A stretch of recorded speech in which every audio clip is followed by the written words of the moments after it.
আসসালামু আলাইকুম স্যার। ওয়ালাইকুম আসসালাম। 2টা মিনিট, আজানটা একটু শেষ হয়ে নেই। ওকে।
হ্যালো। হ্যাঁ, শুনতে পাচ্ছি, বলুন এখন।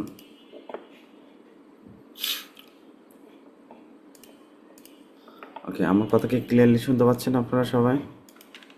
জি জি স্যার, স্যার, শোনা যায়।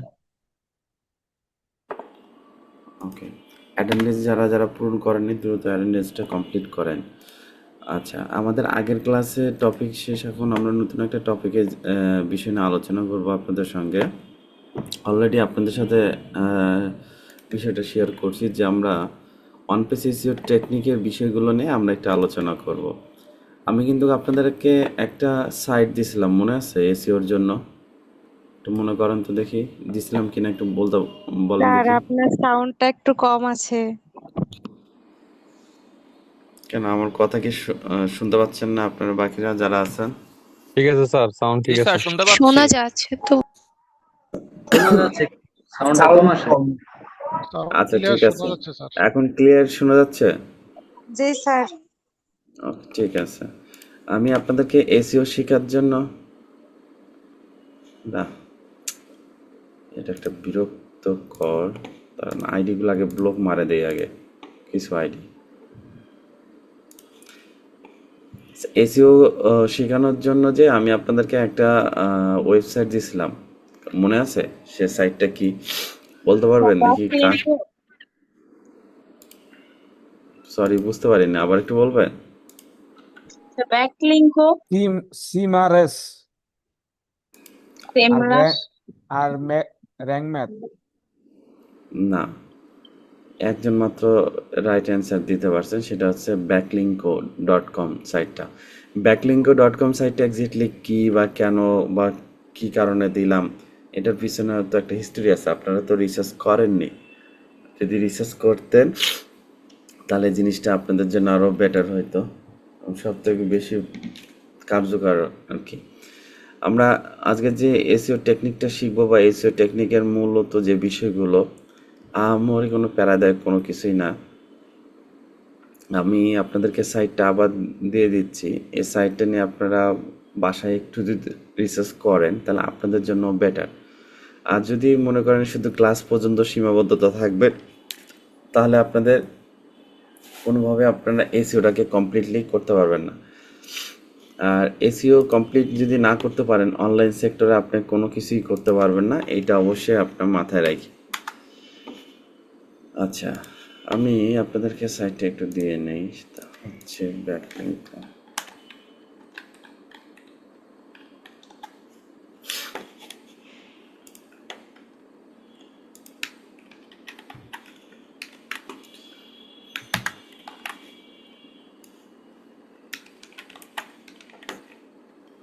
ওকে, backlink-site.com এ যেটা আমি দিয়ে দিলাম অলরেডি, এই সাইটটা আপনারা সবাই নোট করে রাখবেন। আর এটা আপনি নিজ দায়িত্বে এটা আপনারা রাখে দেবেন।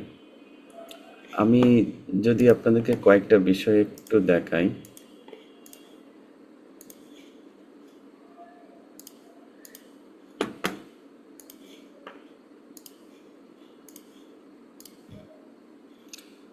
ওকে, আমার স্ক্রিনটা কি দেখতে পাচ্ছেন? জি স্যার। আচ্ছা, মূলত হচ্ছে আমাদের এই সাইটটা কি, এই সাইটটা হচ্ছে আমরা কেন ইউজ করব, কি কারণে, উদ্দেশ্যটা কি, সেটা হচ্ছে আমরা ব্যাকলিঙ্ক শেখার জন্য না, এসইও করার জন্য কি না, বা হচ্ছে এসইওটার কারণটা কি এটাও না। মানে সহজ কথা যদি বলতে যাই, যেমন এসইও যদি গডফাদার যদি থাকে একটা আমার দেখার মধ্যে, যে অনলাইনে সব থেকে নিখুঁত একটা ইনফরমেশন দেওয়ার মধ্যে এই সাইটটা আমার কাছে সব থেকে বেশি ভালো লাগে, বিধায় আমি আপনাদেরকে দিলাম। এখানে ব্যাকলিঙ্কও এই সাইটটার মাঝে একটা জিনিস দেখতে পাবেন, যে এই সাইটটাতে প্রপার আপনার হচ্ছে যত ধরনের এসইও আছে, যত ধরনের এআই জিও যত ধরনের আছে সবগুলো আপনারা পেয়ে যাবেন। এক্সাম্পল হচ্ছে আমি যদি এখান থেকে জাস্ট ব্যাকলিঙ্কও লিখে গুগলে যদি সার্চ করি, করার পর এখানে দেখেন আমাদের এসইও জিইও এইও আর এলএলএমও। আচ্ছা, প্রতিটা জিনিসই আমরা কিন্তু ইজিলি ভাবে দেখতে পাচ্তেছি এবং সবগুলোর মধ্যে ইনফরমেশনগুলো পেয়ে যাচ্ছি। আবার আমরা যদি এখান থেকে যদি এই সাইটটার থেকে প্রবেশ করি, টুলসের মধ্যে আসি, টুলসের মধ্যে এখান থেকে বিভিন্ন ফ্রি টুলসের মধ্যে আমরা এখান থেকে চেক করতেও পারবো। আমরা সাধারণত এসইও চেকার, ব্যাকলিঙ্ক চেকার, তারপরে ওয়েবসাইট অডিট চেকার, সব কিছু, যেমন হচ্ছে ওয়েবসাইট অথরাইজেশন চেকারের যেটা আমরা আছি, এখান থেকে আমরা চেক করতে পারবো ফ্রিতে, যে একটা ওয়েবসাইটের হচ্ছে কিভাবে চেক করতে হয় না হয় সব কিছু। তার মানে আমাদের খালি এই সাইটটা খালি এসইওর জন্য না, এই সাইটটা আমরা হচ্ছে সব দিক থেকে কাজে লাগাতে পারতেছি। ওকে, আমি যদি আপনাদেরকে চ্যাপ্টারটা,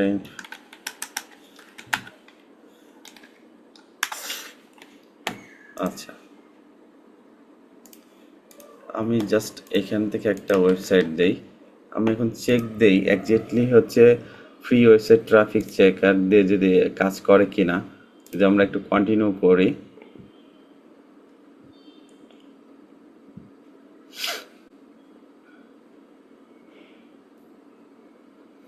আচ্ছা, আপনার রিসেন্টলি গুগলে কিছু আপডেট আসার কারণে একটা প্রবলেম ফেস করবেন, সেটা হচ্ছে রিক্যাপচার বা capture I M A not a robot যে বিষয়গুলো আছে, এই সাইটগুলো প্রচণ্ড হারে প্রবলেম ফেস হয়।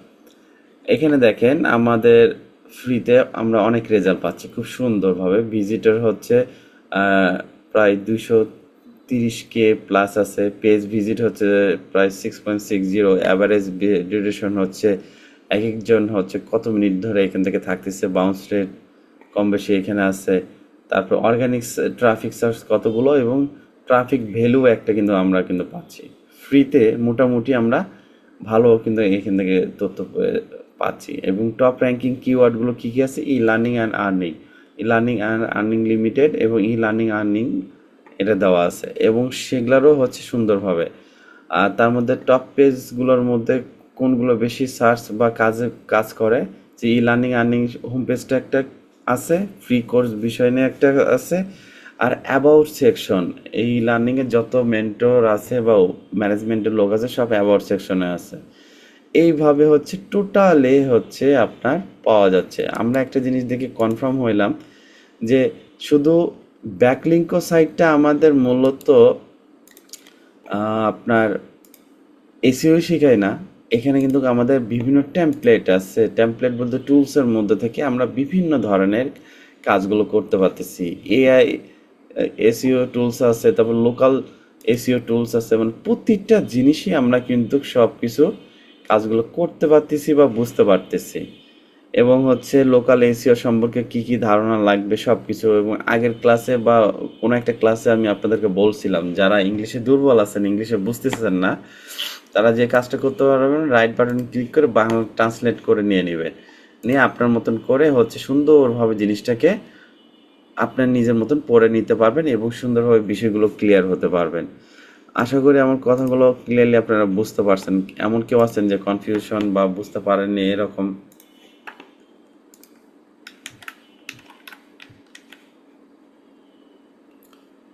আমার কথা কি শুনতে পাচ্ছেন? জি স্যার শোনা যাচ্ছে। জি স্যার, শোনা যাচ্ছে স্যার। ওকে। স্যার আমরা যখন বাংলা ট্রান্সলেট করব ওইটা আবার যখন ইংলিশে কনভার্ট করব আবার রাইট বাটনে টিপে কনভার্ট করব? রাইট। ঠিক যেভাবে বাংলাতে চলে যাবেন ঠিক ওইভাবে ইংলিশেই চলে যাবেন। আচ্ছা স্যার, ঠিক আছে। কেননা হচ্ছে দেখেন, কিছু কিছু শব্দ, কিছু ওয়ার্ড আছে বা কিছু বিষয় হঠাৎ করে বুঝে ওঠা কিন্তু অসম্ভব ব্যাপার হয়ে যায়, যে আরে এটা কি হলো বুঝলাম না। আবার যদি এখানে যদি বাংলা থাকতো তাহলে আমাদের জন্য ভালো হতো। আবার আরেকটা কনফিউশনের মধ্যে পড়ে যায়, যেমন এখানকার বিষয়টা একদম কনফিউশন। এটার জন্য বাংলার জন্য কি করি আমরা? কপি করে আরেক জায়গায় যাই, যার পর এখান থেকে হচ্ছে ফ্রিতে করতে গেলেও ঝামেলা, মানে বহুত ঝামেলা পড়তে হয়। যে ঝামেলাগুলোর মধ্যে আপনাদের ভালো একটা বিপদের সম্মুখীন হইতে হয়। ওকে। জি স্যার, বুঝতে পারছি। আপনাদেরকে যদি আমি ছোট্ট করে একটা ইনফরমেশন দিয়ে রাখি, যেমন আপনাদের আজকের টপিকটা রিলেটেডই কিন্তু কথা হচ্ছে, যে আমরা একজ্যাক্টলি যে টপিকটা নিয়ে কথা বলতেছি সেটা আমাদের হচ্ছে one page SEO technique. One page SEO কীভাবে করতে হয় এটা আমি কিন্তু আপনাদেরকে প্রায় শুরুর দিকে মোটামুটি দেখাই দিয়েছি। আপনাদের একটা ওয়ার্ডপ্রেস সাইট ক্রিয়েট করে দেন ওয়ান পেজ এসইও টেকনিকগুলো কীভাবে এবং 100% এটা কিভাবে করতে হয়েছে সম্পূর্ণ কিন্তু আপনাদের চোখের সামনে কমপ্লিটলি করে দিছি। আর তার মাঝে যদি আমি আপনাদেরকে কয়েকটা বিষয় বলে রাখি, তা হচ্ছে দেখেন যে ওয়ান পেজ এসইওর বিভিন্ন ট্রিক্স আর টেকনিক আছে, যে এক এক সময় এক এক রকম দেখবেন, আসলে সেটা না। আপনাদেরকে কিছু জিনিস মাথায় রাখতে হবে। ওয়ান পেজ এসইওর ক্ষেত্রে আপনার যে বিষয়টা মাথায় রাখার দরকার হচ্ছে, প্রথমত একটা টাইটেল অবশ্যই আপনার H1 ট্যাগে যে টাইটেলটা সেটা ঠিক রাখতে হবে। বা তারপর কিওয়ার্ডের হচ্ছে শুরুর দিকে যেটা বিষয় একটা থাকে, একটা দৈর্ঘ্য বা লেন্থ যেটাকে বলা হয় সহজে 50 থেকে 60টা ক্যারেক্টারের মধ্যে। বাট কিছু কিছু ক্ষেত্রে আমাদের এটা কিন্তু লিমিটটা কিন্তু ক্রস হয়ে যায়। এটা নিয়ে অতটা প্রবলেম হয় না, কিন্তু হচ্ছে 50 থেকে 60টা ক্যারেক্টারের মধ্যে মেন কিওয়ার্ডটা রাখলে বেটার হয়, কিন্তু মাঝে মধ্যে এটা একটু পার হয়ে যায়।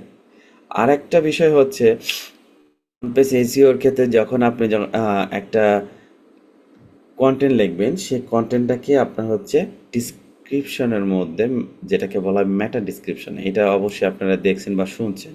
এমন কেউ আছেন যে এটা শুনেননি বা মনে নাই, এরকম কোনো কিছু যদি থাকে বলতে পারেন। মেটা ডিসক্রিপশন সম্পর্কে তো একটা ধারণা দিয়ে দিয়েছি, মেটা ডিসক্রিপশন সম্পর্কে কেউ কিছু বলতে পারবেন?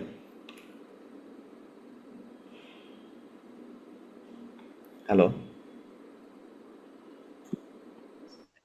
এইটা ওরকম না, লাইক ইমেজটার সম্পর্কে কোনো ব্যাখ্যা দেওয়া না, শর্টলি মেটা না ডিসক্রিপশন। স্যার, ডিসক্রিপশনটা এক্স্যাক্টলি আপনি যে কন্টেন্টটা মেক করতেছেন, এই কন্টেন্টটার হচ্ছে আপনার মূলত ওইটার উপর ভিত্তি করে আপনি শর্ট ভাবে এটা ব্যবহার করা। জি স্যার, 160 মেটা ক্যারেক্টারের মধ্যে স্যার ডিসক্রিপশন আর 150 টু অল্টার টেক্সট 160।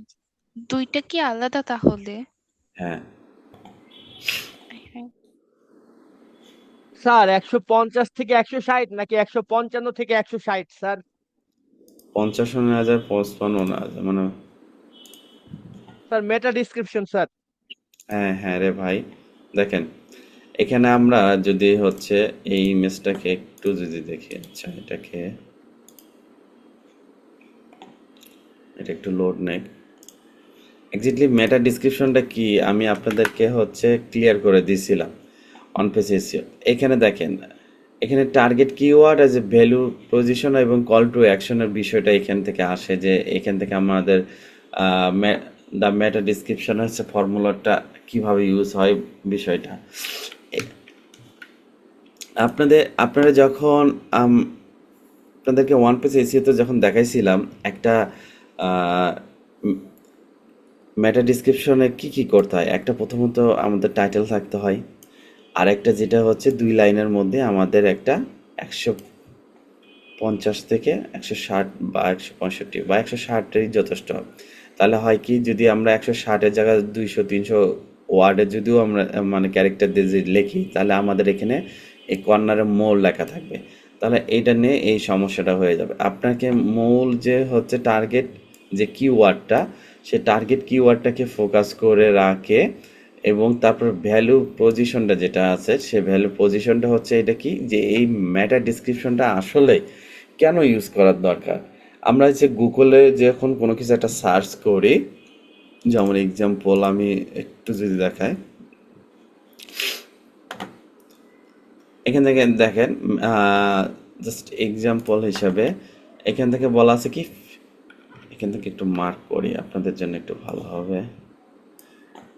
আমি কিন্তু গুগলে সার্চ করছিলাম মেটা ডিসক্রিপশন বিষয় নিয়ে, এখান থেকে অলরেডি একটা কি দেওয়া আছে, একটা টাইটেল দেওয়া আছে কি, ফ্রি এআই মেটা ডিসক্রিপশন জেনারেটর। ওকে, ডান। এখন এই যে এখান থেকে যেটা হচ্ছে আমাদের শর্টভাবে আমাদের 1.5 থেকে 2 লাইনের একটা যে কন্টেন্ট শো হতেছে, এটা হচ্ছে মেটা ডিসক্রিপশন। এই মেটা ডিসক্রিপশনটা হচ্ছে টোটালি আমার যে কন্টেন্টটা আছে, সে কন্টেন্টের হচ্ছে এই 2 লাইনের মধ্যে আমি ডিসক্রাইব করলাম, এবং ডিটেলস এখানে আলোচনা করা হলো। এই মেটা ডিসক্রিপশনের মধ্যে আমাদের গোটা কন্টেন্টটা হচ্ছে এই জিনিসগুলো আছে। আশা করি আপনারা সবাই ক্লিয়ার হতে পারছেন। এই যে এখানেও সেম হচ্ছে টাইটেল, দেন এখান থেকে আমাদের মেটা ডিসক্রিপশন, এখানে 160 ক্যারেক্টার প্লাস আছে বিধায় এখানে হচ্ছে রিড মোর নামে একটা অপশন চলে আসছে। বাট স্ট্যান্ডার্ডভাবে যদি বলি সঠিক কোনটা, সেটা হচ্ছে এইটা, এই যে যেটাকে আমি এখন মার্ক করে দিলাম, ঠিক আছে। এটা হচ্ছে অরিজিনালিভাবে এই বিষয়টা। তাহলে এই শর্ট লাইনটার মধ্যে মেটা ডিসক্রিপশনটার মধ্যে বোঝানো যাচ্ছে যে আপনার কন্টেন্টটা যেটা লিখছেন, সেই কন্টেন্টটার এখানে ডিটেলস এখানে আপনার ইস্যু করা আছে সব কিছু। বুঝতে পারছেন আমার কথাটা? জি স্যার, বুঝা গেছে স্যার। ওকে, আমরা এই যে যে বিষয়গুলো নিয়ে আলোচনা করতেছি বা যেটা নিয়ে আমরা দেখতেছি বিষয়গুলো যে খোঁজাখুঁজি করতেছি, আসলে আমরা না যদি রিসার্চ না করি ভাই, দিন শেষে কিন্তু আমাদের অবস্থা খুবই খারাপ। দেখেন এখানে হচ্ছে মেটা ডিসক্রিপশনের অনেক ধরনের বিষয় থাকে, এক এক জায়গায় এক এক রকম তথ্য পাবেন। 150 থেকে 160টাও দেওয়া যায়, 155 থেকে 160ও দেওয়া যায়, যেটাই দেন কোনো সমস্যা নাই। এই বিষয়গুলো দেখে মাথায় ভালোভাবে রাখলেই হয় যে একজাক্টলি প্রপার কিভাবে একটা কাজ করে মোবাইলের জন্য এবং ডেস্কটপের জন্য। সব বিষয়টা বুঝতে পারছেন? আচ্ছা, আমাদের ওয়ান পেজ এসিওর সব থেকে বড় ইম্পর্টেন্ট সেটা হচ্ছে কি আপনার স্ট্রাকচারে হচ্ছে পার্মানেন্ট লিঙ্ক নামে একটা অপশন আছে। পার্মানেন্ট লিঙ্ক এটা তো বুঝেন নাকি? জি স্যার, বুঝি স্যার। ওকে, পার্মানেন্ট লিঙ্কটা হচ্ছে এমন একটা জিনিস, এটা যদি কেউ একটু কম বেশি করে তাহলে আপনার দিন শেষে আপনার রেজাল্ট 0। এটা এমন একটা জিনিস, চলেন আমি আপনাদেরকে একটু দেখাই। যারা কোনো কিছু বুঝবেন না দয়া করে আমাকে বলবেন। ওকে, আমি আপনাদেরকে হচ্ছে স্যার এটা কি ইউআরএল এর মধ্যে থাকে? হ্যাঁ, এটা কিভাবে থাকে আমি আপনাদেরকে সেটা একটু দেখাই দিচ্ছি। ওয়েট, চলেন পার্মানেন্ট লিঙ্কটা দেখেন। এক্সিটের পার্মানেন্ট লিঙ্কটা থাকে কি রকম, দেখায় কি রকম, আমরা যদি সেটাকে যদি দেখি।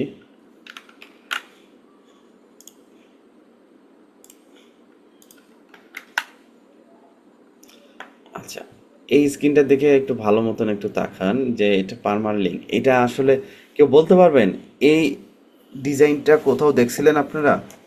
জি স্যার, জি স্যার, ওয়ার্ডপ্রেসের ওইখানে। দেখেছি। স্যার ওয়ার্ডপ্রেসে দেখছি। শিওর এটা ওয়ার্ডপ্রেসে ছিল? হ্যাঁ, ওইখানেই তো সেটিংসে ওখান গিয়ে না থেকে এটা তো ঠিক করতে হয়, নাকি এখানে মেবি পোস্ট নেম বুঝেন, দিতে হয়? ভুল বললে কিন্তু ফাইন আছে, সাবধান। এটা কনফার্ম হন এটা কি ওয়ার্ডপ্রেসে ছিল না এটা অন্য জায়গার এটা? ওয়ার্ডপ্রেসই ছিল। ওয়ার্ডপ্রেসে ওকে, ঠিক আছে। আচ্ছা চলেন আমরা এখন যে বিষয়, আমি একটু দুষ্টামি করলাম আপনাদের কাছ থেকে যে কেন, যে দেখেন আমি আপনাদেরকে বললাম যে এটা শিওর কিনা, ভুল বলতেছেন কিনা। এটা বলার পিছনে একটাই উদ্দেশ্য ছিল যে একজাক্টলি আপনারা কতটুকু মনে রাখছেন বা আইডিয়া আছে বা কতটুকু শিখছেন এই জিনিসটার জন্য। ওকে, আমরা এইখান থেকে দেখেন পার্মানেন্ট লিঙ্কটা এমন একটা জিনিস, এই লিঙ্কটার উপরেই অনেক কিছু নির্ভর করতেছে। এক্সাম্পল হচ্ছে এই যে পেলেন না, যেটা হচ্ছে আপনার সাধারণভাবে দেখবেন যে একটা একটা ক্যাটাগরি আছে। লোকাল হোস্টটা মনে করেন আপনার ওয়েবসাইট, তারপর একটা স্ল্যাশ আছে, তারপর হচ্ছে আপনাদের এখান থেকে হচ্ছে আমি যদি একটু জুম ইন করে নিলাম, ঠিক আছে।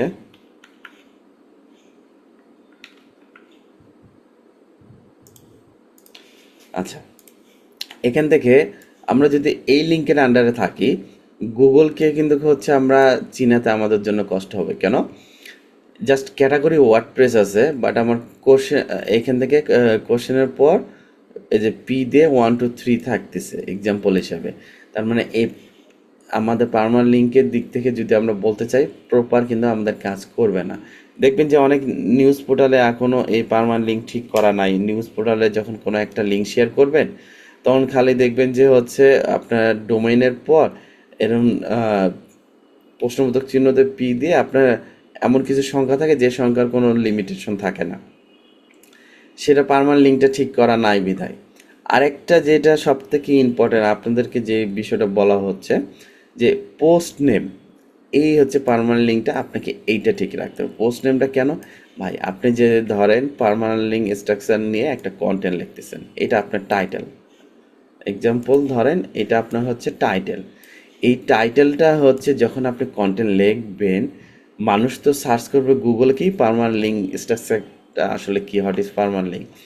তখন যদি আপনার পোস্টের সাথে যদি এসইও করা থাকে এবং এসইও ওয়ান পেজ এসইও থেকে শুরু করে টেকনিক্যাল অফ পেজ এসইও সব কিছু যদি করা থাকে আপনার কন্টেন্টটা এবং ওয়েবসাইটটা, তাহলে অবশ্যই আপনার একটা সাজেস্টটা চলে আসবে। এখান থেকে প্রথমত এটা হচ্ছে আমাদের ডোমেইন, সেকেন্ড স্টেপে হচ্ছে আমাদেরকে এটা ক্যাটাগরি, দেন হচ্ছে থার্ড পজিশনে কি এটা দেওয়া আছে স্যাম্পল পোস্ট। স্যাম্পল পোস্টে হচ্ছে মেন আমার এই যে পার্মানেন্ট লিঙ্কের যে কন্টেন্টটা যেটা আছে, যেটা আমরা টাইটেল হিসাবে ইউজ করতেছি, সেটা এখান থেকে শো করবে। আর আমরা কেউ কেউ মাঝে মধ্যে আমরা কন্টেন্ট রাইটিং যেহেতু আমরা করি, আমাদের ইন্টারন্যাশনাল কন্টেন্ট রাইটিং আমরা করে থাকি, আমাদের প্রয়োজন ক্ষেত্রে এই যে কাস্টম স্ট্রাকচার ডাটা যেটা আছে এইটা আমরা সাজাই গুছাই নেই। এটা আপনাদের জন্য না, বাট আমরা ইন্টারন্যাশনাল যখন কিছু কিছু ক্ষেত্রে কন্টেন্ট লিখি তখন আমাদের ক্ষেত্রে এটা কিন্তু আমাদের প্রয়োজন হয়। এটারও যদি বলতে যাই এটার ডিপ লেভেল অনেক বিষয় নিয়ে আলোচনা করতে হবে। আপনারা জাস্ট এতটুকু মনে রাখেন, পার্মানেন্ট লিঙ্ক স্ট্রাকচার ডাটাটা হচ্ছে এক্স্যাক্টলি পোস্ট নেম আপনাদেরকে ঠিক করে নিতে হবে। সাপোজ যদি ধরেন কোনো ক্লায়েন্টের হচ্ছে আপনারা কাজ করতেছেন, সবাই তো ওয়ার্ডপ্রেসে ক্লায়েন্ট থাকে না, পিএসপি লারাভেলে থাকে। যখন দেখবেন পার্মানেন্ট লিঙ্ক কোনো ঠিক হচ্ছে না, পোস্ট করতেছেন ড্যাশবোর্ড থেকে আপনারা কোনোভাবে সমাধান করে নিতে পারতেছেন না, তাহলে আপনাদের যে কাজটা করতে হবে, সুন্দরভাবে আপনাদেরকে হচ্ছে ক্লায়েন্টকে বলতে হবে যে তোমার যে ডেভেলপার আছে তাকে বলো তোমার ওয়েবসাইটের এই প্রবলেমটা আছে, এটাকে সলভ করে দিতে। তখন ক্লায়েন্ট নিজেই হচ্ছে ডেভেলপারের সঙ্গে কথা বলে আপনার ওইটা পার্মানেন্ট লিঙ্কটা স্ট্রাকচার ডাটাটা ঠিক করে দেবে। আশা করি আমার কথাটা আপনারা ক্লিয়ারলি বুঝতে পারছেন। জি বুঝতে স্যার, কি বুঝছি। বুঝতে কি কোনো অসুবিধা হয়েছে? না স্যার। বুঝেছি স্যার। ওকে, বুঝলে খুবই ভালো ভাই, না স্যার বুঝলে একটা তো দুঃখ প্রশ্ন আছে কষ্ট। স্যার। বলেন। স্যার ওই যে পার্মালিঙ্কের যে বিষয়টা বললেন, আমি ওইখানে আমাদের যখন অফলাইনে শেখাচ্ছিল তখন দেন বলছিল স্যাররা যে আপনি পার্মালিঙ্ক যখনই আপনি ইয়ে করবেন তখন মানে যে যে আপনি নামটা দিবেন তার সঙ্গে কোনো নাম্বার অ্যাড করার চেষ্টা করবেন না। মানে এটার কারণটা কি স্যার? আচ্ছা, মানে এটা সাপোজ আমি দেখলাম যেমন যে সাপোজ একটা কথা বলি যেমন দারাজ.com, যেমন দারাজ1.com বা দারাজ2.com, এইভাবে মানে একটা এক্সাম্পল দিলাম। আচ্ছা আচ্ছা, বুঝতে পারছি আপনার কথা। এটা কোথায় কোর্স করছিলেন ভাই তখন? নীলফামারী ওই আমাদের এইটাতেই, ওকে, আমাদের ই লার্নিং এন্ড আর্নিং এ, এই যে অফলাইনে যে করলাম স্যার। আচ্ছা, এইটাতে বলতে গেলে অনেকগুলো যুক্তি সহকারে বলতে হবে অনেক কিছু বিষয়। আমি যে শর্টকাট করে বলি, হ্যাঁ আমিও বলি যে হচ্ছে যখন আপনারা কোনো ইউজার নেম ইউজ করবেন, ডট আন্ডারস্কোর বা হচ্ছে কোনো নাম্বার ইউজ করবেন না, এটা আমিও বলে থাকি। বাট এখন আমার কন্টেন্ট রাইটিংয়ের ক্ষেত্রে আমার এটা বলার ক্ষমতা নাই, পার্মানেন্ট লিঙ্কের ক্ষেত্রে এটা বলার ক্ষমতা নাই।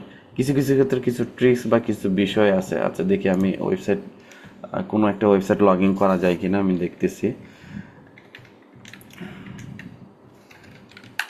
তার কারণ ধরেন আমার হচ্ছে আমি এমন একটা কন্টেন্ট লিখতেছি যে কন্টেন্টের মধ্যে বাধ্যতামূলক আমার রাখতে হচ্ছে যে বাংলাদেশের ধরেন কোনো একটা গল্প লিখতেছি, এখন 64 জেলাটা নিয়ে আমি গল্প লিখবো, তাহলে আমার টাইটেলের মধ্যে 64 জেলা থাকতেছে না, 64টা। 64টাকে কি আমি ইংলিশে লিখবো না হচ্ছে আমার অঙ্কই লিখবো, কোনটা বলেন তো? অঙ্কে অঙ্কে অঙ্কে লিখবো। তাহলে এইটার ক্ষেত্রে আহ, যে বলছে তার কাছ থেকে ওইটা আপনাকে বুঝে নেওয়া লাগতো, ওইখানে কি করবেন?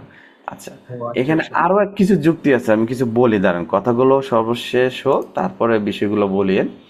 আচ্ছা, পার্মানেন্ট লিঙ্কের ক্ষেত্রে কাস্টমলি পার্মানেন্ট লিঙ্ক করা যায়, আবার ফির আরেকটা ট্রিক্স আছে।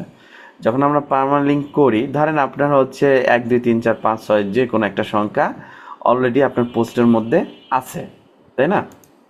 পার্মানেন্ট লিঙ্কের ক্ষেত্রে আমরা আরেকটা ট্রিক্স কাজ হয়, এক্সট্রা করে আমরা শুধু মেন যে কিওয়ার্ডের যে টাইটেলটা জাস্ট এতটুকুই প্রয়োগ করি। Screen off sir. জি স্ক্রিন শেয়ার করেছেন কি না? বন্ধ। না না না না, ওটা স্ক্রিন শেয়ার করিনি ভাই, যেটা যেটা স্ক্রিন শেয়ার করতে হবে আমি শেয়ার করে দেখাবো, ওটা নিয়ে সমস্যা নাই। ওকে আচ্ছা ঠিক ওকে, তাহলে বিষয়টা বুঝতে পারছেন মূল কাহিনীটা। যখন আমরা একটা পার্মানেন্ট লিঙ্ক বসাই, তখন আমরা কাস্টমলি একটা পার্মানেন্ট লিঙ্ক একটা মেক করি, তখন অটোমেটিক্যালি হচ্ছে ওই লিঙ্কটা চলে যায়। হ্যাঁ, একদিকে এসইওর ক্ষেত্রে একটু প্রবলেম ফেস করতে হয়, বাট আসলে অত প্রবলেম না, আবার প্রবলেম। যেমন আমার স্টুডেন্টদেরকে যেটা রানিং ব্যাচে শেখাচ্ছি, আগের ব্যাচে শেখানো হয়েছে, বা আমার প্রতিটা স্টুডেন্টদের একটাই কথা বলি, ভাই তোমার যে ইউজার নেম থাকবে ফার্স্ট থেকে লাস্ট পর্যন্ত সেম ইউজার নেম রাখবা, কোনো পরিবর্তন করবা না, এবং এই ইউজার নেমের সাথে ইউজার আইডি পাসওয়ার্ড মেল এগুলা মোটামুটি যেন সেম একই থাকে, কোনো এলোমেলো যাতে না হয়। এইভাবে জিনিসগুলোকে ঠিকঠাক করে করে নেওয়ার কারণটা হচ্ছে যে আমি একটা ফাইবার অ্যাকাউন্ট খুলবো, সেম ইউজার নেম থাকতে হবে। যেমন লোকাল এসিও আপনাদের কাজ আছে, লোকাল এসিও তো যখন নিয়ে যাব লোকাল সাইটেশনের, তখন বুঝতে পারবেন যে আপনারা কম বেশি আমাকে কিন্তু গুগলে সার্চ করছেন, তাই তো? এবং গুগলে সার্চ করে বিভিন্নভাবে আমাকে নাম দিচ্ছেন, লাবিব দিয়েও পাইছেন, ডিজিটাল মার্কেটিং দিয়েও পাইছেন, যেদিক দিয়ে যান আমাকে পাচ্ছেন। কেন আমাকে পাচ্ছেন? এই যে এখানেই তো হচ্ছে ব্রেনটের মারগুলো মারা আছে যে হচ্ছে কিওয়ার্ডকে কিভাবে এসইও করতে হয়, কোন ট্রিক্সে খেলতে হয়। ওকে, আপনাদের জি লোকাল স্যার। এসইওতে নিয়ে গেলে তখন বিষয়টা আরো ক্লিয়ার হতে পারবেন যে আসলে কাহিনীটা কোন জায়গায় লুকিয়ে আছে। ঠিক আচ্ছা, আছে। চলেন আমরা একটু দেখে আসি, আমরা একটু স্ক্রিনটা একটু শেয়ার করি।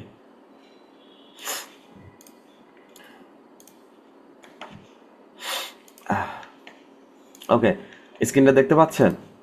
জি স্যার। আমাদের এখানে যে কন্টেন্টগুলো মেক করা আছে, এখান থেকে দেখেন আমরা কিন্তু এসইওটাও 100% কমপ্লিটলি করা আছে। ঠিক আছে, সমস্যা নাই, আমরা হচ্ছে এটাকে এডিট করি।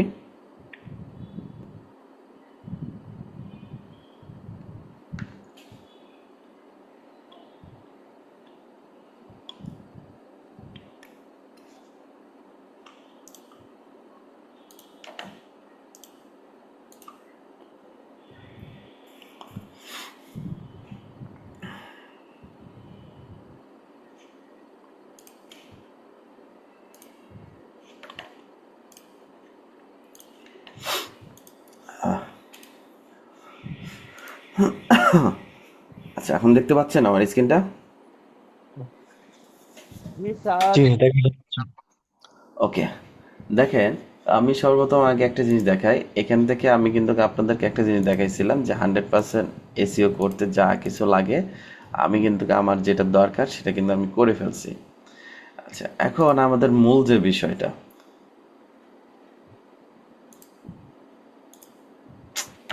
না আপনাদের মাঝে কয়েকজন মানুষ আর ভালো আর হবে না। ওকে, এখন এখান থেকে দেখেন এই যে স্লাগটা ইউজ করা হচ্ছে না, স্লাগের এখান থেকে দেখেন তো চিনতে পারেন কিনা এটা ভালো মতন একটু বোঝা যায়? টাইটেলটা দেওয়া ওইটা একটু ভালো মতন ফোকাস করেন। পার্মালিঙ্কের লাস্ট পার্ট দিতে বলছো নাকি? দেখেন আমি একটু জুম করলাম, দেখা যায়?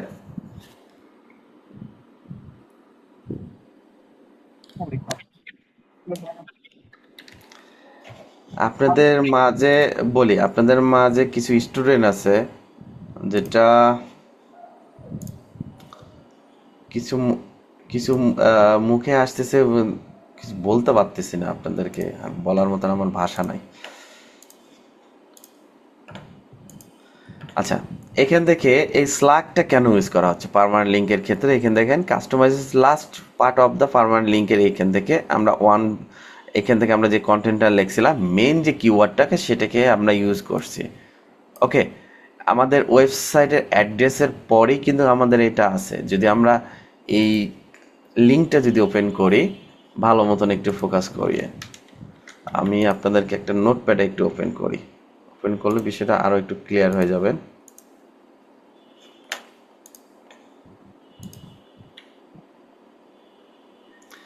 ভাই আমি ক্লাসটা বন্ধ দিয়ে আমি চলে যাই, আপনারা নিজেরাই সবাই ক্লাস করেন। আর এগুলো যে করতেছে তাকে স্পেসিফিকলি ভাবে চেনা যায় না।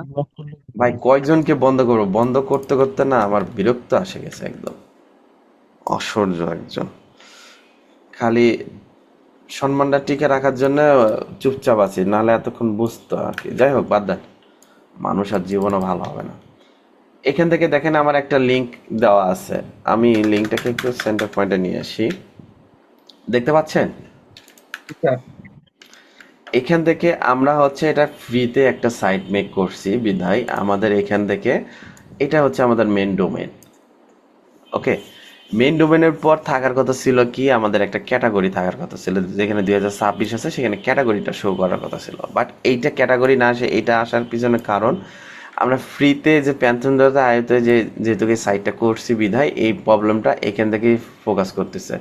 আপনার মেন ডোমেনের ভিতর কিন্তু এটা আসতো না।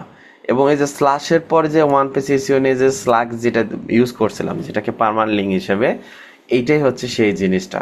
আমি চাইলে কিন্তু এখান থেকে পার্মানেন্ট লিঙ্কটা যে স্লাগ ওইটাকে পরিবর্তন করে দিয়ে নিতে পারতাম, কিন্তু বুঝতে পারছেন? স্যার।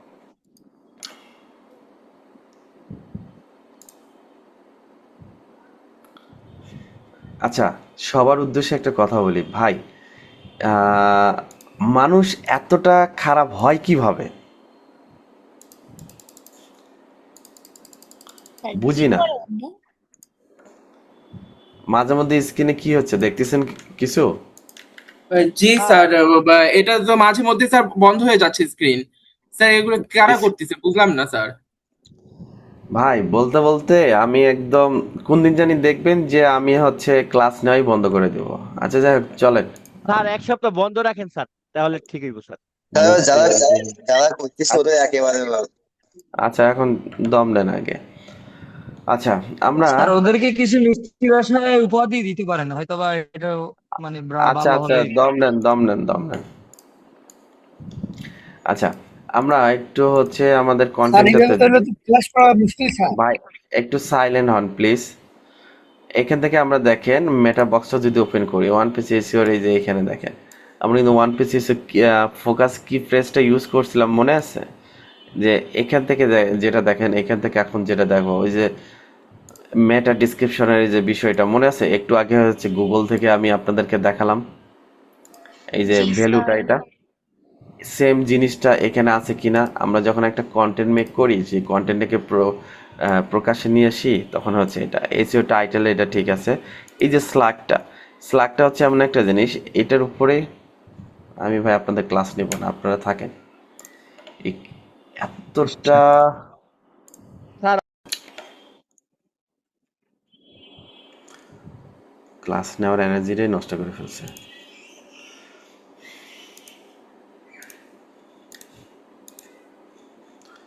ওকে, তাহলে আমরা হচ্ছে দেখেন এখান থেকে যে মেটা ডিসক্রিপশন যেটা, আচ্ছা সবার উদ্দেশ্যে একটা ছোট্ট একটা কথা বলে দেখেন, আমি যখন স্ক্রিন শেয়ার দিয়ে আমি 3-4টা স্ক্রিন একসাথে দেখা আমার সম্ভব হয় না। কাইন্ডলি একটু দেখবেন একটু যারা হচ্ছে এরকম দুষ্টমি করতেছে তাদের ডিসপ্লে অবশ্যই নাম উঠতেছে, নামগুলো একটু জাস্ট আমাকে খালি বলবেন, ঠিক আছে? Okay sir. ওকে, আচ্ছা দেখেন মেটা ডিসক্রিপশন আমি যে কন্টেন্টটা লিখছি কি ওয়ান পিস এসইওর একটা গাইডলাইন একটা কিন্তু কন্টেন্ট লিখছিলাম, সেটার ডিটেলসটা এখানে দিয়েছিলাম।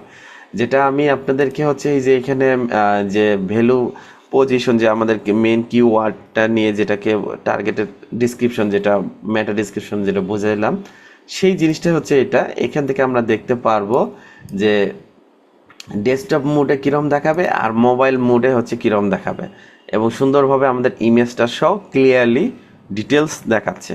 এটা বুঝতে পারছেন সবাই? ক্লিয়ার জি স্যার। স্যার। এই হচ্ছে আমাদের মেটা ডিসক্রিপশন পার্মানেন্ট লিঙ্ক এই বিষয়গুলো। জি বলেন।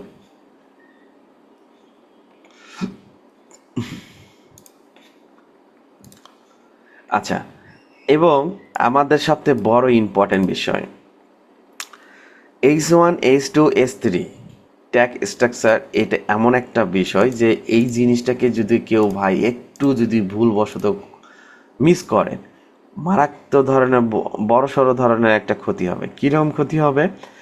সাপোজ ধরেন আপনাদের একটা এরকম প্রবলেম ফেস করবেন, প্রবলেমটা হচ্ছে এরকম, কোথাও আপনারা ডিজিটাল মার্কেটিং বা এসইও রিলেটেড জব করতে গেলেন বা ইন্টারভিউতে গেছেন, তখন আপনাদেরকে এরকম একটা কোশ্চেন করতে পারে, ওকে বলেন তো একটা কন্টেন্টে H1 ট্যাগ কয়টা থাকে, আর আপনাদেরকে একটা কন্টেন্ট বের করেও দিতে পারে H1 ট্যাগ 4 থেকে 5টা H1 ট্যাগ দিয়ে দিছে, তাহলে সেক্ষেত্রে তখন আপনারা কি করবেন বলেন দেখি? স্যার H1 ট্যাগ ট্যাগ শুধু একটাই থাকবে না? আমি তো জানি, আপনারা তো আমাকে শিখাবেন। স্যার আমি একটু বলতে দেন স্যার কাইন্ডলি স্যার। বাকিগুলো হচ্ছে H2 ট্যাগ। স্যার আমি একটু বলি স্যার কাইন্ডলি। আচ্ছা বলেন। স্যার টোটাল ট্যাগ হচ্ছে 6টা স্যার। স্যার আমি আরেকটা প্রশ্ন স্যার, 7টা কেন নয় স্যার? এটা আপনার কাছে একটা প্রশ্ন। এটা ভাই আমি অত এক্সপার্ট লেভেলের অত মানুষ না, আমি ছোটখাটো একটা মানুষ, যেটা আছে সেটা নিয়ে যুদ্ধ করেন, আচ্ছা স্যার, ঠিক আছে? 6টা ট্যাগের মধ্যে স্যার যেটা আমাদের টাইটেলে থাকে, মেটা টাইটেল যেটাকে বলে থাকি, সেটা হচ্ছে H1। হ্যাঁ তারপরে স্যার বাকিগুলো হচ্ছে H2, H3, H4, H5, আচ্ছা, H6। স্যার আমার একটা আমার একটা জিনিস আমার একটা জানার আছে স্যার আমার। দাঁড়ান, এটা আমার একটা কোশ্চেনের অ্যান্সার দেন। সেটা হচ্ছে একটা টাইটেলে তো ধরেন আমি একটা গল্প লিখলাম, গল্পটা 2টা পার্ট মিলে একটা পার্ট বানাচ্ছে, তাহলে একটা টাইটেল সরি একটা গল্পের মধ্যে H1 ট্যাগ 2টা কেন দেওয়া যাবে না বা দেওয়া যাবে? এটা তফাৎটা কি? তখন কোশ্চেন অ্যান্সারটা হবে কিরকম? স্যার কোন একটা বিষয় টাইটেল তো একটাই থাকে, সেক্ষেত্রে যদি আমি আরো প্যারা করি সেখানে তো আমি সাব টাইটেল নেব, আর এই সাব টাইটেল কে অবশ্যই এইচ টু অথবা এইচ টু দ্বারা আইডেন্টিফাই করবো। Right sir, right sir. Okay, এই আমি জন্য স্যার কিওয়ার্ডটা ফোকাস করতে হবে স্যার টাইটেলটায়। আচ্ছা চলেন আমি আপনাদেরকে একটা জিনিস দেখেন, বলেন আর কারো কোনো কোশ্চেন থাকলে বলতে স্যার পারেন, একটা সমস্যা নেই। প্রশ্ন স্যার, একটা প্রশ্ন স্যার। বলেন স্যার বলেন ভাই বলেন। H1 বুঝলাম স্যার, তারপরে H2 H3 H4 থেকে একদম 6 পর্যন্ত স্যার কোনটার পরে সিকোয়েন্সটা কিভাবে মেনটেন করা হয় স্যার, এটা যদি একটু উম, শিখায় দেন স্যার। ওই যে একটা কথা আছে না, কাইপা হালুকার মধ্যে ডায়লগ আছে না আপনাদের, সেই ডায়লগটার মতন পড়ে গেছেন আপনারা। চলেন আপনাদের H2 আপনাদেরকে এর মধ্যে মানে যেগুলো যাবে সব এস, তারপরে S3 পড়বে, S3 এর মধ্যে যে না, কন্টেন্টটা পড়বে। আচ্ছা আচ্ছা আচ্ছা, ওইটা ওইটা ওইটা ওইটা চলেন আমি আপনাদেরকে কিছু একটা জিনিস দেখাই, তাহলে আপনারা একটু ক্লিয়ার হতে পারবেন। আপনারা বিষয়টা হচ্ছে কি দেখেন, আপনারা কম বেশি গল্প জানেন, গল্প লিখতে পারেন, বুঝতে পারেন। এক্সাম্পল দেখেন, এখানে একটা কিওয়ার্ড রাখছি কি, health and fitness. Okay, just এটা দিয়ে একটা এক্সাম্পল দিচ্ছি, কিন্তু মাথায় মনে রাখেন। আমি এখানে একটা গল্প লিখবো, ধরেন একটা টাইটেল লিখবো, বা সরি টাইটেল না, আমি একটা গল্প লিখবো। গল্পটা লিখতে গেলে কি, আমার একটা গল্প চরিত্র থাকতে হবে। সেই চরিত্র গল্পটার প্রতিটা স্টেপ বাই স্টেপ, ছোট বড় কে আছে, মাঝারি কে আছে, এবং এই হেলথ অ্যান্ড ফিটনেসটা কেন, কি উদ্দেশ্য, কারণটা কি, সব কিছু মিলে তো একটা আউটলাইন থাকবে, তাই না? যে ধরেন মেন্টালি হেলথ নিয়ে একটা টপিক থাকলো, সেই টপিকটা আসলে এখানে H2 হবে না, H1 হবে না, H3 হবে না, 4 হবে, প্রতিটা বিষয় আছে না, এরকম একটা জিনিস থাকে কিনা বলেন তো? জি স্যার। ওকে, আপনাদের মাঝে সবচেয়ে বড় একটা সমস্যা হয় যে আসলেই আপনারা যে গল্পটা লিখতেছেন, বা আমরা অনলাইনে যে আমরা একটা কন্টেন্ট মেক করতেছি, আমরা এটাই জানি না স্ট্রাকচার ডাটাটা কিভাবে পূরণ করে, বা স্ট্রাকচার ডাটাটা লেখে কিভাবে, আর থাকে কোন কোন জায়গায় কোন অপশনটা থাকে, এটাই আমরা জানি না। এটা জানি না বিধাই তো আমাদের এই প্রবলেমগুলো ফেস করতে হয়। কারণ এই প্রবলেমগুলো ফেস যাতে না করতে হয়, এটা সমস্যার সমাধান কিভাবে, আর একটা যখন গল্প লিখতে যাই বা ডাটা স্ট্রাকচার তৈরি করতে যাই, তখন কিভাবে আসে, চলেন আমরা এই জিনিসটা একটু দেখে আসি। আমরা তো সারা জীবন খালি মনে করি যে লিখে গেলাম, কিন্তু একটা গল্পের পর আরেকটা গল্প কি হবে, সেটার সাব হেডিং কি আছে, সাব টাইটেল কি আছে, এই জিনিসগুলো আমরা কিন্তু মাথায় রাখি না। আই থিঙ্ক আপনারা সবাই কম বেশি এই এক্সটেনশনটাকে সবাই চিনেন, আপনারা চিনেন না এটা আপনারা? জি স্যার। জি স্যার। ওকে, এইটাকে আমরা দিয়ে আমরা জাস্ট একটা উদাহরণ দিলে আপনি ক্লিয়ার হবেন। আমি ব্ল্যাঙ্ক অবস্থায় আছি, এখানে দেখেন human writing 100% unique SEO optimisation আর্টিকেলটাতে আমি আপনাদেরকে দেখাবো। এটাকে সিলেকশন করার পর এটা ব্যাকএন্ডে আমার হচ্ছে আমার প্রম্পটটা কিন্তু অ্যাড হয়ে গেল। আমি জাস্ট এখান থেকে টপিক বা কিওয়ার্ডটা আমি দিয়ে দিলাম। দেওয়ার পর যখন আমি সাবমিট দিব, সাবমিট দেওয়ার পরে এখানে আমার এখন হচ্ছে জাদু মন্ত্র খেলাটা চলবে। কীরকম জাদু মন্ত্র, একটু পরে আপনারা ক্লিয়ার হতে পারবেন, আপনাদের যে কনফিউশনটা আছে সেটা দূর হতে পারবেন। এখন এটা ওয়ান পেজ এজিওর সময় একটা আর্টিকেল লেখার সময় আমি কিন্তু আপনাদেরকে বিষয়গুলো বুঝে দিচ্ছিলাম। আসলে আপনারা কে কতটুকু কি করছেন জানি না। আচ্ছা, এটা কি আপডেট চাচ্ছে নাকি আবার ফির? ওইখানে তখন কিন্তু আমি কন্টেন্টের যে ডাটা স্ট্রাকচার আছে, যে সেই ডাটা স্ট্রাকচারটা হচ্ছে কিভাবে সাজাতে হয়, গোছাতে হয়, লিখতে হয়, প্রতিটা জিনিস কিন্তু দেওয়া আছে। আচ্ছা, এটা আপডেট আসছে, এই যে আর্টিকেল আউটলাইন নামে একটা অপশন চলে আসসালামু আসছে, আলাইকুম পাচ্ছেন? স্যার। ওয়ালাইকুম সালাম, একটু ওয়েট করেন, আমি একটু পরে কথা বলতেছি, কেমন? আচ্ছা দেখেন, আমরা একটা আর্টিকেল লিখতে গেলে এক্স্যাক্টলি আর্টিকেলটা কিভাবে প্রেজেন্টেশন করতে হয় এটাই আমরা জানি না। আর নামটা আমার স্মরণ নেই, কে জানি একজন বললো স্যার H1টা হচ্ছে আমরা টাইটেল দিলাম, কিন্তু H2 H3টা কেন দেব, H4টা কেন দেব? ভাই আমার কিছু বলতে হবে না, যদি আপনি এটা পড়তে পারেন তাহলে আপনার কাছে কোশ্চেনের অ্যান্সার ওকে, আর যদি পড়তে না পারেন তাহলে কোশ্চেনের অ্যান্সার আপনার কাছে না। এখন আমরা এখান থেকে হচ্ছে, যদি এখান থেকে আমরা একটু দেখি, সেটা হচ্ছে কি দেওয়া আছে, আমি হেলথ অ্যান্ড ফিটনেস একটা নিছিলাম না কিওয়ার্ড, এবং হেলথ অ্যান্ড ফিটনেসের একটা কমপ্লিট একটা গাইড একটা আমাদেরকে দিয়ে দিচ্ছে। এটা হচ্ছে আমাদের একটা কন্টেন্ট। আরেকটা জিনিস মনে রাখি, আপনাদের ভাইবা বোর্ডে এরকম কোশ্চেন আসতে পারে। আমি যে কোনো একটা ওয়েবসাইট ওপেন করে সে আর্টিকেলগুলো হচ্ছে কিভাবে ব্যাকএন্ড থেকে ফাইন্ড আউট করে H1 ট্যাগ H2 ট্যাগ কয়টা আছে কিভাবে আছে ওইটাকে আমি দেখাই দিচ্ছি। আচ্ছা, এখান থেকে দেখেন H1 যে ট্যাগটা আছে সেটা হচ্ছে আমাদের পোস্টের মেইন টাইটেল। আপনার গল্পটা যদি 2টা 3টা গল্প মিলে একটা গল্প যদি হয় তবুও একটা পোস্টের মাঝে একটাই H1 ট্যাগ হবে, 2টা হবে না। ওকে, এবং সাব হেডিং বলতে H2 H3 যে ট্যাগগুলো আপনার সাব ক্যাটাগরি এবং সাব ক্যাটাগরির আন্ডার H3 যে ট্যাগগুলো, এখান থেকে প্রতিটা জিনিস কিন্তু গল্পের সাথে মিল এখানে রেখে, যেমন আপনার হচ্ছে এখানে হোয়াট আর ইউর, আপনারা যদি একটু নিচের দিকে আসে এই কন্টেন্টগুলোর মাঝে দেখেন প্রতিটা জিনিসের সাথে কিন্তু আলাদা আলাদা করে মিল রেখে আপনাদের হচ্ছে কন্টেন্টগুলো লিখে দিচ্ছে। তার মানে আপনার হচ্ছে পার্ট 2টা যদি আমি একটু কন্টিনিউ করি তাহলে হচ্ছে এখান থেকে আসবে আরেকটা পার্ট আসবে। আর্টিকেল আউটলাইনটাই হচ্ছে সবথেকে বড় মেন জিনিস আপনার। এই আর্টিকেল আউটলাইনটা যদি আপনি যদি ঠিকঠাক না রাখতে পারেন তাহলে আপনার গল্পর কোনো জায়গায় খেলবে না। আমরা মূলত এখন বর্তমানে ইন্টারন্যাশনালভাবে H1 H2 H3 4টা মাঝে মধ্যে লাগে না, বাট আমি কন্টেন্ট রাইটিং করি, আমার হচ্ছে 4 ইউজ করিই না। আমি H1 H2 H3 এই 3টাই বেশিরভাগ আমি ইউজ করে থাকি। আশা করি মোটামুটি আপনারা এই আর্টিকেলের যে আউটলাইনটা বুঝতে পারছেন। এখন আমরা হচ্ছে সাপোজ হচ্ছে এখানে হেলথ অ্যান্ড ফিটনেসের যে কোনো একটা ওয়েবসাইট ওপেন করি। এখন আমি যদি আপনাদেরকে বলি এখান থেকে যে কোনো আর্টিকেল ওপেন করে নিই।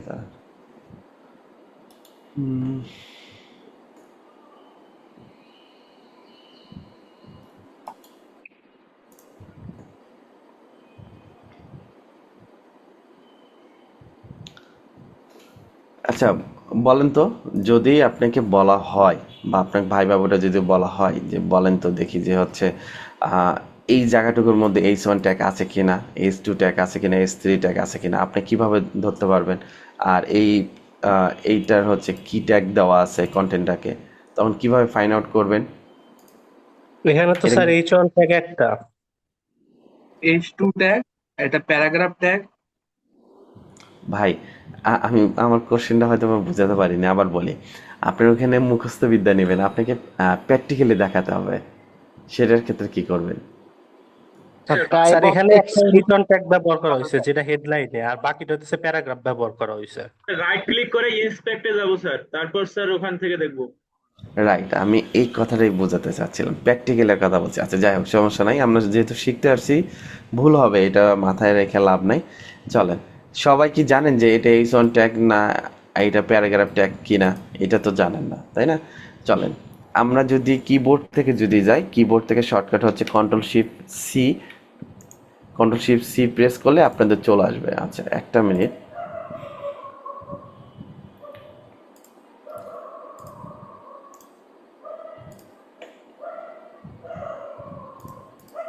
টেক্সটগুলা কি সিলেক্ট করে কন্ট্রোল সি দিতে হবে? আচ্ছা, আমি দাঁড়ান, আমার একটু কন্ট্রোল শিফট সিটাকে একটু বন্ধ করে নিই এখান থেকে।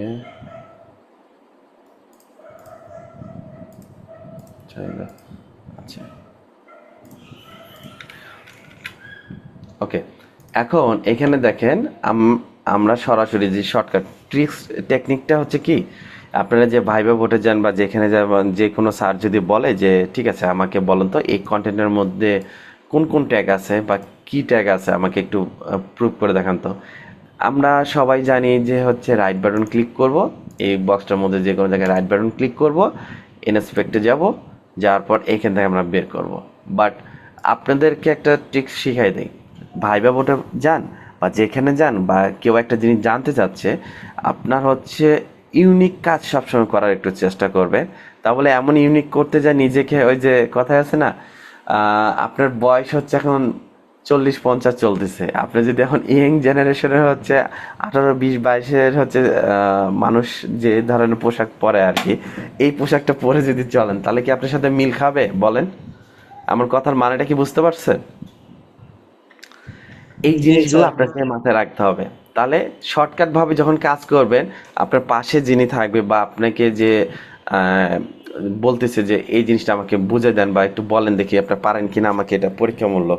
যখন আপনি এটা কাজটা করবেন তখন অটোমেটিক্যালি সে খুশি হবে যে না পারফেক্ট একটা মানুষ পাইছি এবং এই মানুষটা বুঝে জিনিসটা। আপনি কতটুকু কি জানেন সেটা পরের হিসাব, বাট ইনস্ট্যান্ট তাকে হচ্ছে একটা ওই যে বলা হয় না, আমরা সাধারণতভাবে বলি যে ভাই তুই চোখের সর্ষে ফুল দেখবি, বাস্তবে তাকে চোখের সর্ষে ফুল দেখানোর জন্য এই কাজটা করা হচ্ছে। তার মানে আপনার ভাইবা বোর্ডটাও ক্লিয়ার হচ্ছে বা যে কোশ্চেনগুলো সেও বুঝতেছে না, আসলে সে এক্সপার্ট। এটা শর্টকাট হচ্ছে কিবোর্ড থেকে Ctrl+Shift+C প্রেস করবে। যেমন কিছুক্ষণ আগে দেখেন আমি একটা সফটওয়্যার ইউজ করছিলাম, রেকর্ডার সফটওয়্যার, ওইখান থেকে কিন্তু আমি সুন্দরভাবে কিন্তু আমার Ctrl+Shift+C প্রেস করলে স্ক্রিনশট হয়ে যাচ্ছে, সেটিং বন্ধ হয়ে যাচ্ছিল। এখানে ঘাবড়ার কোনো কিছু নাই। যদি আপনাদের এরকম প্রবলেম ফেস করেন তাহলে রাইট বাটন ক্লিক করে, আমরা কিন্তু এখান থেকে রাইট বাটন ক্লিক করে ইনস্পেক্টে যেয়ে আমি কিন্তু সুন্দরভাবে কিন্তু বের করে নিতে পারতেছি। আবার এখান থেকে আবার Ctrl+Shift+C দিয়েও প্রেস করে কিবোর্ড থেকে শর্টকাট নিয়ে আসতে পারতেছি।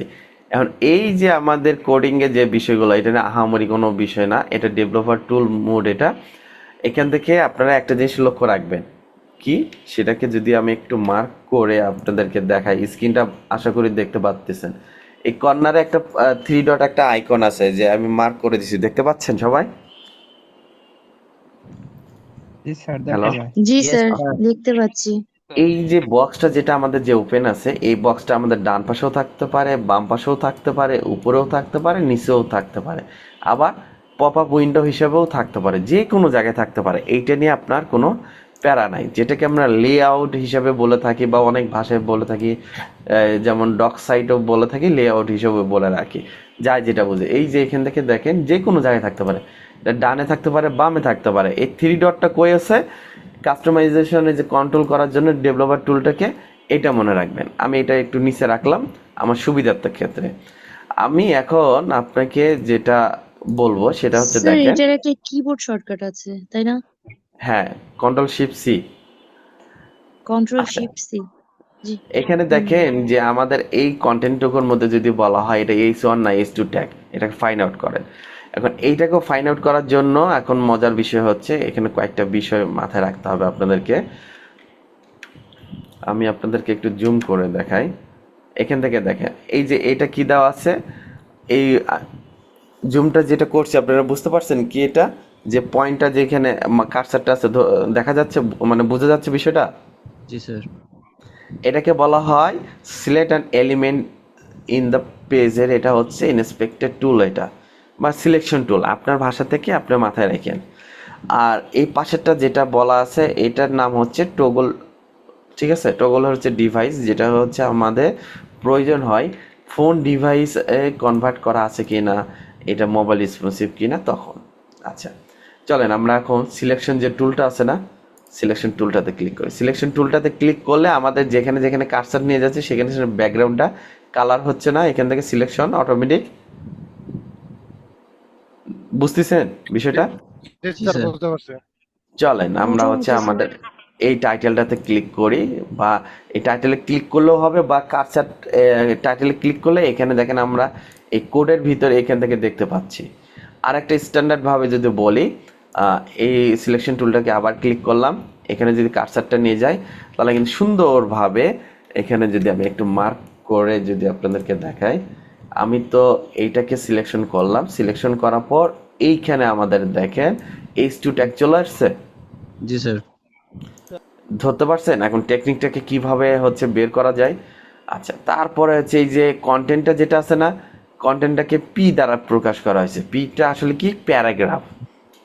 ওকে, তাহলে আমার কথা হচ্ছে ভাই আমার গল্পটা তো আমি লিখলাম, এই জোনটা একটা কই গেল? আপনাকে কোশ্চেন করতে পারে, কিন্তু মনে রাখবেন আমি কিন্তু, হ্যাঁ এই টাইটেলটা কই আছে, আমি কিন্তু প্রথমে না দেখে মাঝখান থেকে কেন দেখাচ্ছি আপনাদেরকে একটু বোকানো বানার জন্য। সেটা কি?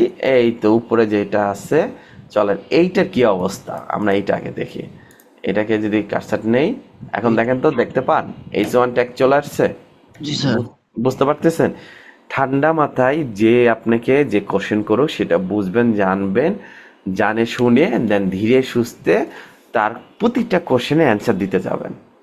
এবং সে টিচার হোক অথবা ভাইবা বোর্ডের কোনো বোর্ড মেম্বার হোক বা যে কেউ হোক, কারোর সাথে রাগারাগি না করে ঠান্ডা মাথায় যতটুকু বুঝবেন অতটুকু মানে একবারেই বলবেন যে না এটাই স্যার এটাই ঠিক, ভুল গেলেও এটা ঠিক, রাইট হলো এটাই ঠিক।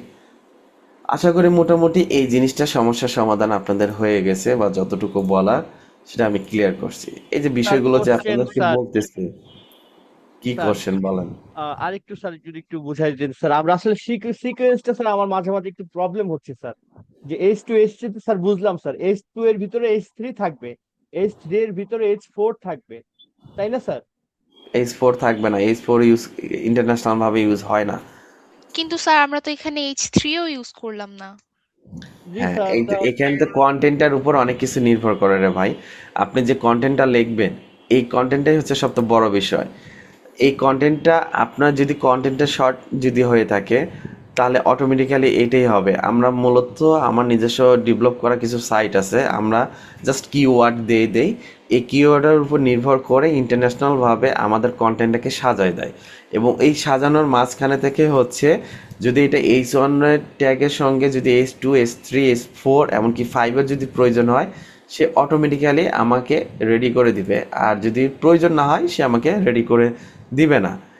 স্যার দাঁড়াও, হুম এই H4টা যে আপনি বললেন ইন্টারন্যাশনালি ইউজ হয় না, কারণটা কি? ভাই, এখন আপনার গল্প যদি 5-10 লাইনের মধ্যে আপনি শেষ করেন, তাহলে তো এত ডিপ লেভেলে আসা যাবে না। হ্যাঁ আর যদি এখন যদি মনে করেন আপনি ডিটেলসে যদি লিখতে যান, বা অনেক তথ্য ইনফরমেশন থাকবে, তাহলে অবশ্যই সেটা H4টা ইউজ হবে। কিন্তু ও আচ্ছা। অরিজিনালি আমরা H1 H2 H3টার মধ্যেই সীমাবদ্ধতার মধ্যে থাকি, H4 নিয়ে চলে না। এখন এইটার ডিটেলসটা বলতে গেলে আমি যেমন নিজেই আমি সহজে দেই না কিন্তু।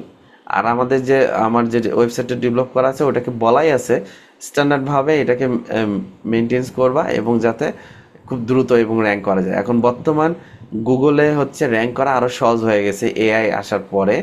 এখন এআই এসইও করাটা আরও সহজ, যদি আপনারা একটু ট্রিক্সটা ধরতে পারেন। খুবই সহজ, আগে তো অনেক কঠিন ছিল, এখন এই প্যারাটা নাই, রিল্যাক্সে করা যাচ্ছে। এবং কন্টেন্ট আমরা লেখা 24 ঘন্টার মধ্যে ইনস্ট্যান্ট যদি বলেন যে 20 মিনিটের মধ্যে ইন্ডেক্স করা, সেটাও সম্ভব। এমনকি হোম পেজে র্যাঙ্কে নিয়ে আসা পর্যন্তও সম্ভব। তাহলে এখন বুঝেন বর্তমানে এখন কতটা সহজ হয়ে গেছে। বাট আমরা আসলে এআইটাকে প্রপার ইউজ করতে পারি না। এখন পারি সবাই, কিন্তু কেন হয় না আমাদের হচ্ছে দেখেন, আপনারা একটা কোর্স করতেছেন, 3 মাস শেষ করে মেন্টরিং ক্লাসে আসছে, অলরেডি 6 মাসের একটা কিন্তু কোর্স করতেছেন। এই যে এখান থেকে যা আমি বললাম শুনলেন, দেখলেন, ওকে স্যার ঠিক আছে, পরের দিন আবার সে কি আবার ক্লাসে আসে হাজির হলেন, আবার পরের দিন শুনলেন, আবার গেলেন, আবার পরের দিন আসলেন। এভাবে বছরকে বছর কাটা যাবে, কোনো কাজে লাগবে না আপনাদের যদি প্র্যাকটিস না করেন ভাই। দিন শেষের রেজাল্ট আপনার জন্য 0। বুঝতে স্যার পারছেন? তাহলে ব্ল্যাক হেড এসইও নাকি স্যার এখন আর কাজ করতেছে না স্যার, ধরে ফেলাইতেছে, ওইটা কি কে করবো স্যার? বলছে? হ্যাঁ ব্ল্যাক হ্যাট এসইও আমি নিজেই করি। ব্ল্যাক হ্যাট এসইও কেন কাজ করবে না ভাই? এই যে আমি আপনাদের সবার একটা ভুল ধারণা ধরাই দেই। সবাই আপনারা ভালো মতন জানতেন ইদানিং একটা এক মিনিট এক মিনিট আমি বলি। আপনারা সবাই জানতেন রিসেন্টলি এআই আসার সময়, বা যখন লঞ্চ হইলো গ্রাফিক্সে, ওয়েবের, বা হচ্ছে বিভিন্ন রিলেটেড আর কি, এআই কিন্তু লঞ্চ হয়েছে না? তখন কিন্তু দেখবেন যে কিছুদিন আগে যেরকম একটা ভাইব চললো, মানে ইউটিউবে তোলপাড় উঠে গেছে যে এআই আসলো, তার মানে গ্রাফিক্সের ভাত শেষ, মানে গ্রাফিক্স ডিজাইন শিখে লাভ নাই। মোশন গ্রাফিক্সের এআই আসলো, বল মোশন গ্রাফিক্স শিখে লাভ নাই। আরে ভাই, এআই নিজে চলতে পারে না, আমি চালাই দেখে এআই চলতে পারে।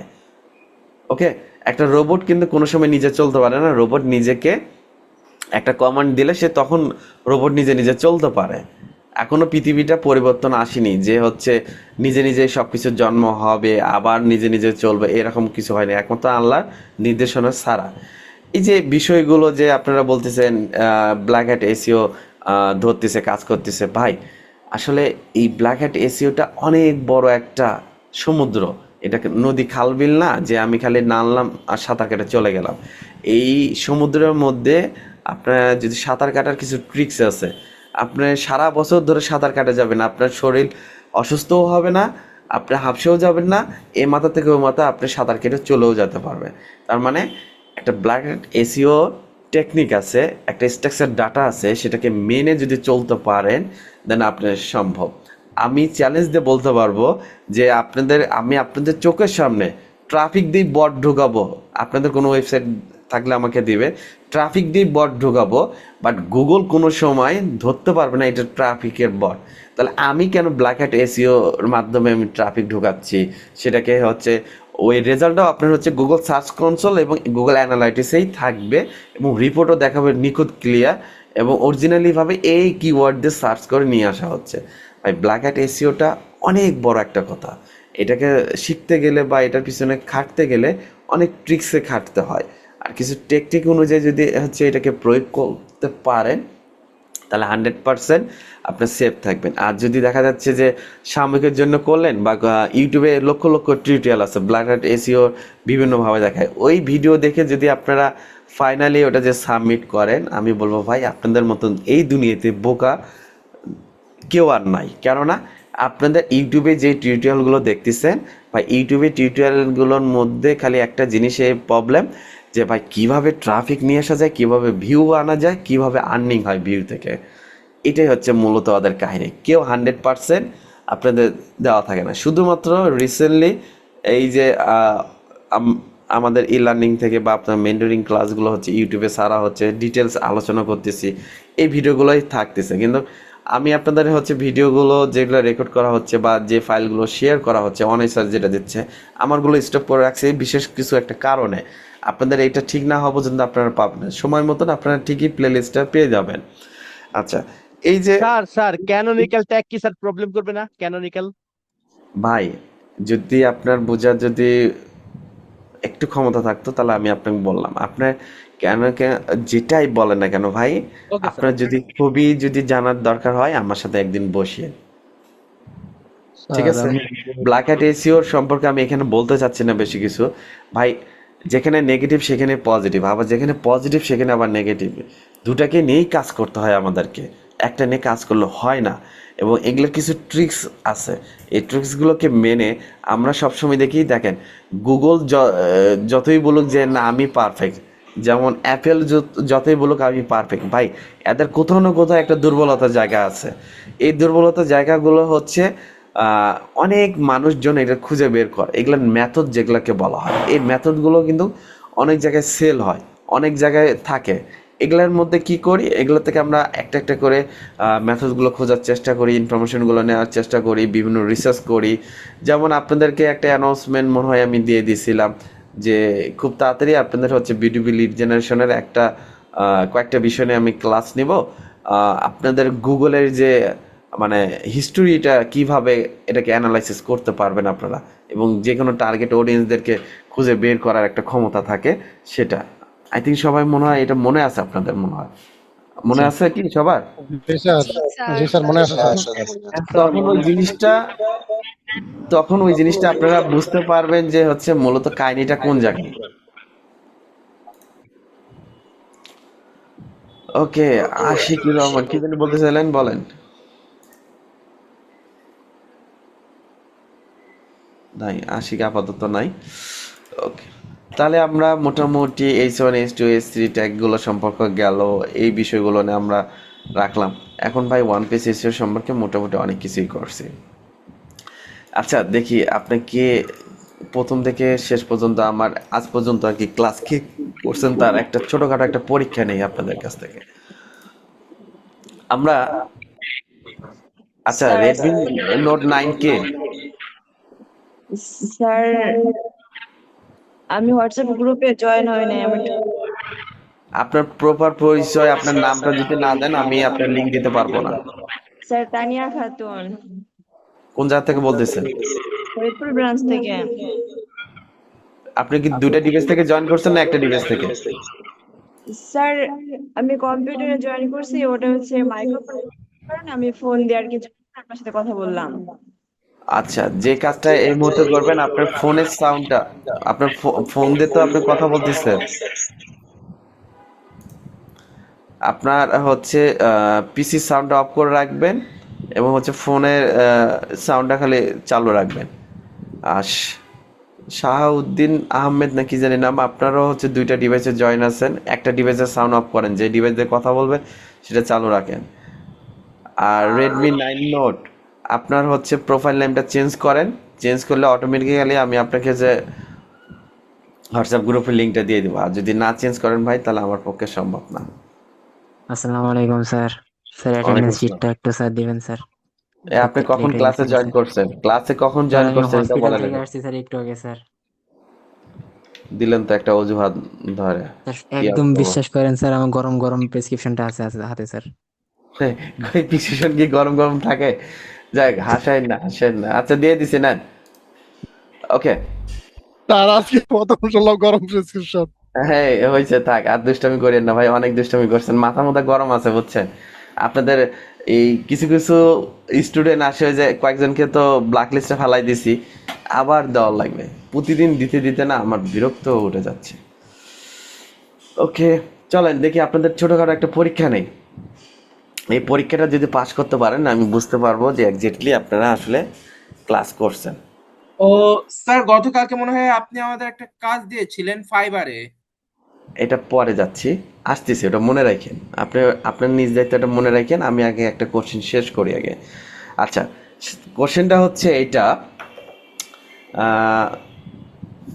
আমার ওয়ান পেজ এসিও বা ইমেজ জেনারেট কে দেখছেন, কে কে দেখছেন?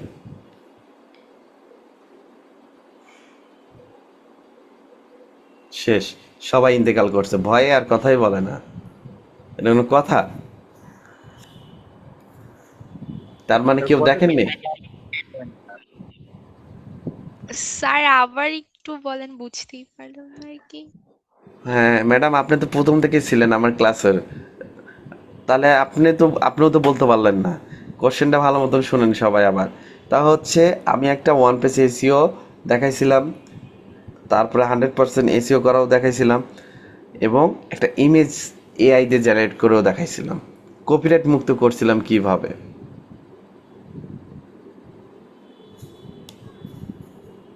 ওই যে ইমেজ কম্প্রেসার একটা, না না কি জানি না।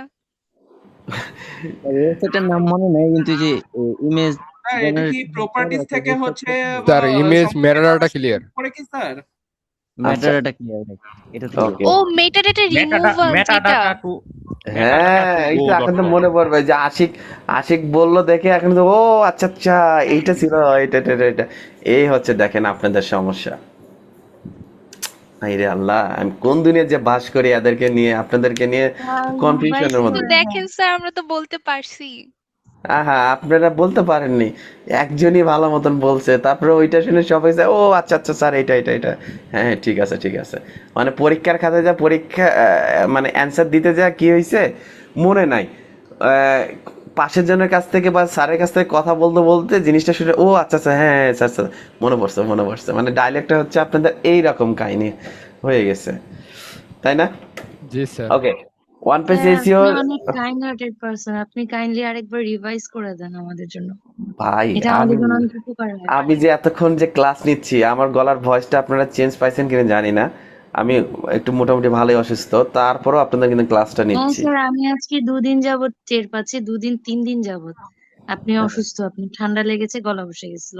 হ্যাঁ, if I am not wrong sir. আমাকে আর দয়া করে আজকে আর কেউ প্যারা দিন না যে সারা আবার রিভাইজন দেন, তাহলে আমি শেষ। আচ্ছা, ওয়ান পেজ এসিওর হচ্ছে দেখেন, অল্টার ট্যাগ বলতে একটা ভাষা আছে, যখন আমরা ইমেজ পোস্ট করি বা আপলোড করি বা কন্টেন্টের মধ্যে। চলেন আপনাদেরকে দেখালাম যখন, এটাও দেখাই দেই।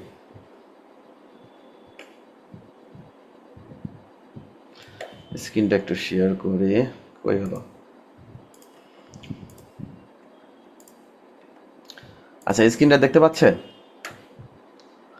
এখানে আমি তো একটা আর্টিকেল লিখছি, ইমেজ একটা শো করছি। এখান থেকে আমি কি করব, চলেন আমি এখানে জাস্ট ইন্টার দিয়ে আমি নিচে আসলাম, আসার পর আমার ওয়ার্ডপ্রেস সাইটে আমি একটা ইমেজ আপলোড করব। অল্টার ট্যাগ বা হচ্ছে এসইওর ক্ষেত্রে বিষয়টা কি দিকে ফোকাস রাখাটা ইম্পর্টেন্ট সেটা আমরা দেখব। এইখানে প্লাস বাটনে ক্লিক করলেও আমার ইমেজ পাবো, অথবা মাঝে মধ্যে এটা দেখবেন কিছু আপডেট হওয়ার কারণে হঠাৎ আসে না, বা নেট স্লো থাকার পর কোনো না কোনো একটা কারণবশত আসে না, তখন হচ্ছে কার্সারটা যেখানে যেখানে আপনি অবজেক্ট ফাইলটাকে ইনপুট করবেন সেখানে কার্সারটা রাখবেন। উপরে বাম পাশে কর্নারে প্লাস বাটন একটা আইকন আছে, যেটাকে হচ্ছে ব্লক বলা থাকে। এখানে জাস্ট ক্লিক করলেই আপনি দেখবেন যে ইমেজ নামে অপশন কোথায়। এখান থেকে যদি একটু স্ক্রল করে ইমেজ আছে, আপনাদের গ্যালারির কথা বলিনি, ইমেজের কথা বলছি। জাস্ট ইমেজে একটা ক্লিক করবেন, করলে আচ্ছা এটাকে কেটে দেয়, এটা আমার দরকার নাই। তাহলে আমার কিন্তু বক্সটা এখানে অলরেডি চলে আসছে। এখান থেকে আমরা চাইলে কোনো এক জায়গার ইমেজে ইউআরএলও দিতে পারি। আমরা এটাও একটু দেখি কতটুকু কাজ করে। যেমন হচ্ছে এই ইমেজটা আছে না, চলেন এটাকে আমরা একটু কপি করি, লিঙ্কটাকে কপি করে নিলাম। নেওয়ার পর ইনসার্ট ফ্রম ইউআরএল এ আসি, আসার পর এটা দেখি কতটুকু কাজ হয়, দেখি সাকসেসফুল কাজ করছে নাই। যখন আপনাদেরকে কথা বলতে বলি তখন কথা বলেন না, আর যখন চুপচাপ মানে তার বিপরীতটা করেন আপনারা। ওকে, একটু আগে আমি কি করলাম দেখেন, আমরা ইমেজ আপলোড করার জন্য হচ্ছে বক্সে নিয়ে আসলাম। এখানে ইনসার্ট ইউআরএল এ একটা অপশন আছে, যদি আমাদের আগে কোথাও কোনো পোস্ট করা থাকে সে ইমেজের ইউআরএলটা যদি দেই তাহলে আমাদের ইমেজটা চলে আসলো না? জি স্যার। আচ্ছা, এটা তো আমার ধরতে গেলে একরকম এসইও হইলো না। এখন এটা তো অল্টার ট্যাগ হিসাবটা আমাকে এগুলো তো বসাতে হবে। এখান থেকে যদি আমি করতে যাই ক্যাপশন দিতে পারতেছি, অ্যাড টেক্সট ওভারভিউ, যদি ইমেজের এখানে ওভারভিউটা আমি দিতে পারতেছি, লিঙ্ক টিঙ্ক এগুলো সব কিছু অ্যাড করে নিতে পারতেছি। ইমেজের ক্ষেত্রেও এখান থেকে আমি নিতে পারতেছি। এখন আমি যদি একটু আপলোডে যাই, আপলোডে আসলাম, আপলোডে আসার পর এখান থেকে যে কোনো একটা ইমেজ আমি আপলোড করি, ইমেজটা আপলোড করলাম। এখান থেকেও দেখেন আমি একটা ইমেজ আপলোড করলাম, সেই ইমেজটা কিন্তু লোড নিচ্ছে, নেওয়ার পরে ইমেজটা এখান থেকে নিয়ে নিল, সবই ঠিক আছে। দিন শেষে আমার যেটা প্রয়োজন সেটা হচ্ছে না। কেন হচ্ছে না? আপলোড সিস্টেমটা কি সরাসরি মাই ডিভাইস থেকে আমি অবজেক্ট ফাইলটা নিতে পারতেছি, আর হচ্ছে ইনসার্ট লিঙ্ক থেকে আমরা নিতে পারতেছি। তাহলে মিডিয়া লাইব্রেরিটা কি? চলো, মিডিয়া লাইব্রেরিটা হচ্ছে এখান থেকে একজাক্টলি আমার যে কন্টেন্টগুলো, যে পোস্টগুলো করছি সেই কন্টেন্টের পোস্টগুলোর মধ্যে ইমেজ যেটা আছে সেই জিনিসটা। এক্সাম্পল ধরেন আমি ইমেজটা নিলাম, ইমেজটা সিলেকশন করলাম। ইমেজ সিলেকশন করার পর এখানে একটা ভালো করে মনে রাখবেন যে ইমেজের এখান থেকে আমি যদি আপনাদেরকে একটু জুম ইন করি, এখানে ভালো মতন দেখেন যে ChatGPT ইমেজ, তারপরে একটা তারিখ দেওয়া আছে, PNG ফরম্যাট। এই যে ফরম্যাটটা আছে না, এই ইমেজটা দেখার পিছনে একটা উদ্দেশ্য আছে। এটা কি সবাই দেখতে পাচ্ছেন? জি স্যার। জি স্যার। মেটাডাটা বলতে একটা হিস্ট্রি থাকে। মেটাডাটাটা কি, যদি সাধারণতভাবে যদি একটা ভাষা বলে থাকি, যেমন আমরা এই পৃথিবীতে বাবা মার হাত ধরে আসছি, আমাদের গার্জেন হিসেবে বাবা মা আছে, সেম এই ইমেজটার একটা মেটাডাটা থাকে, মানে একটা হিস্টোরি বা একটা পরিচয় পর্ব বলবেন না পরিচিত বলবেন, যেটাই বলেন না কেন, এই ইমেজটা যে আমরা আপলোড করতেছি, আপলোড করার আগে অবশ্যই সেই ইমেজের টাইটেলটা আমাদেরকে পরিবর্তন করতে হবে, এবং ইমেজটাকে মেটাডাটা কিভাবে রিমুভ করতে হয় এটা আপনাদেরকে বলছি, জিনিসটা ক্লিয়ারও করে দিছি। তাহলে ইমেজের মেটাডাটাটা চেঞ্জ করবেন। অল্টার টেক্সট হিসেবে এটা কি থাকবে, আপনার ইমেজের যে টাইটেলটা থাকবে সেই টাইটেলটা এখানে অ্যাড করে দেবেন। এক্সাম্পল হচ্ছে আমি জাস্ট এটা আপনাদেরকে বোঝাচ্ছি, এই ইমেজটা কিন্তু এটাই থাকতে হবে। কিন্তু এখন এইটাকে আপনার কি করতে হবে, ক্যাপশনও আপনাদেরকে এটা ইউজ করবেন সেম। ডিসক্রিপশনটা কি হবে, ডিসক্রিপশনটার মধ্যে হচ্ছে আপনার এই ইমেজের হচ্ছে আপনার যে টাইটেলটা সেই জিনিসটা আপনারা দিতে পারেন। যদি মনে করেন যে না আরও অ্যাডভান্স লেভেলের আমি এসইও করতে চাচ্ছি বা বিষয়টা, তাহলে ChatGPTর কাছে ইমেজটা আপলোড করবেন, করার পর এবং সুন্দর করে এখানে নিচে লাইনটাতে লিখে দিবেন আমি ওয়ার্ডপ্রেস ওয়েবসাইটে একটা আর্টিকেল পোস্ট করব, এবং ইমেজ আপলোড করার পর অল্টার টেক্সট, ক্যাপশন এবং ডিসক্রিপশনটা এসইও ফ্রেন্ডলি আমাকে লিখে দাও। জাস্ট এই কথাটা লিখবেন, লিখে যখনই সাবমিট করবেন অটোমেটিক্যালি ChatGPT তখন আপনাকে অল্টার টেক্সটটা, ক্যাপশনটা কি হবে, ডিসক্রিপশন কি হবে সেই জিনিসটা আপনাকে দিয়ে দিবে। তাহলে প্রফেশনালিভাবে আপনাদের যা যা লাগে সেই জিনিসগুলো ক্লিয়ার হয়ে যাবে। আশা করি মোটামুটি আপনারা বুঝতে পারছেন, আর কোনো কোশ্চেন থাকার কথা না।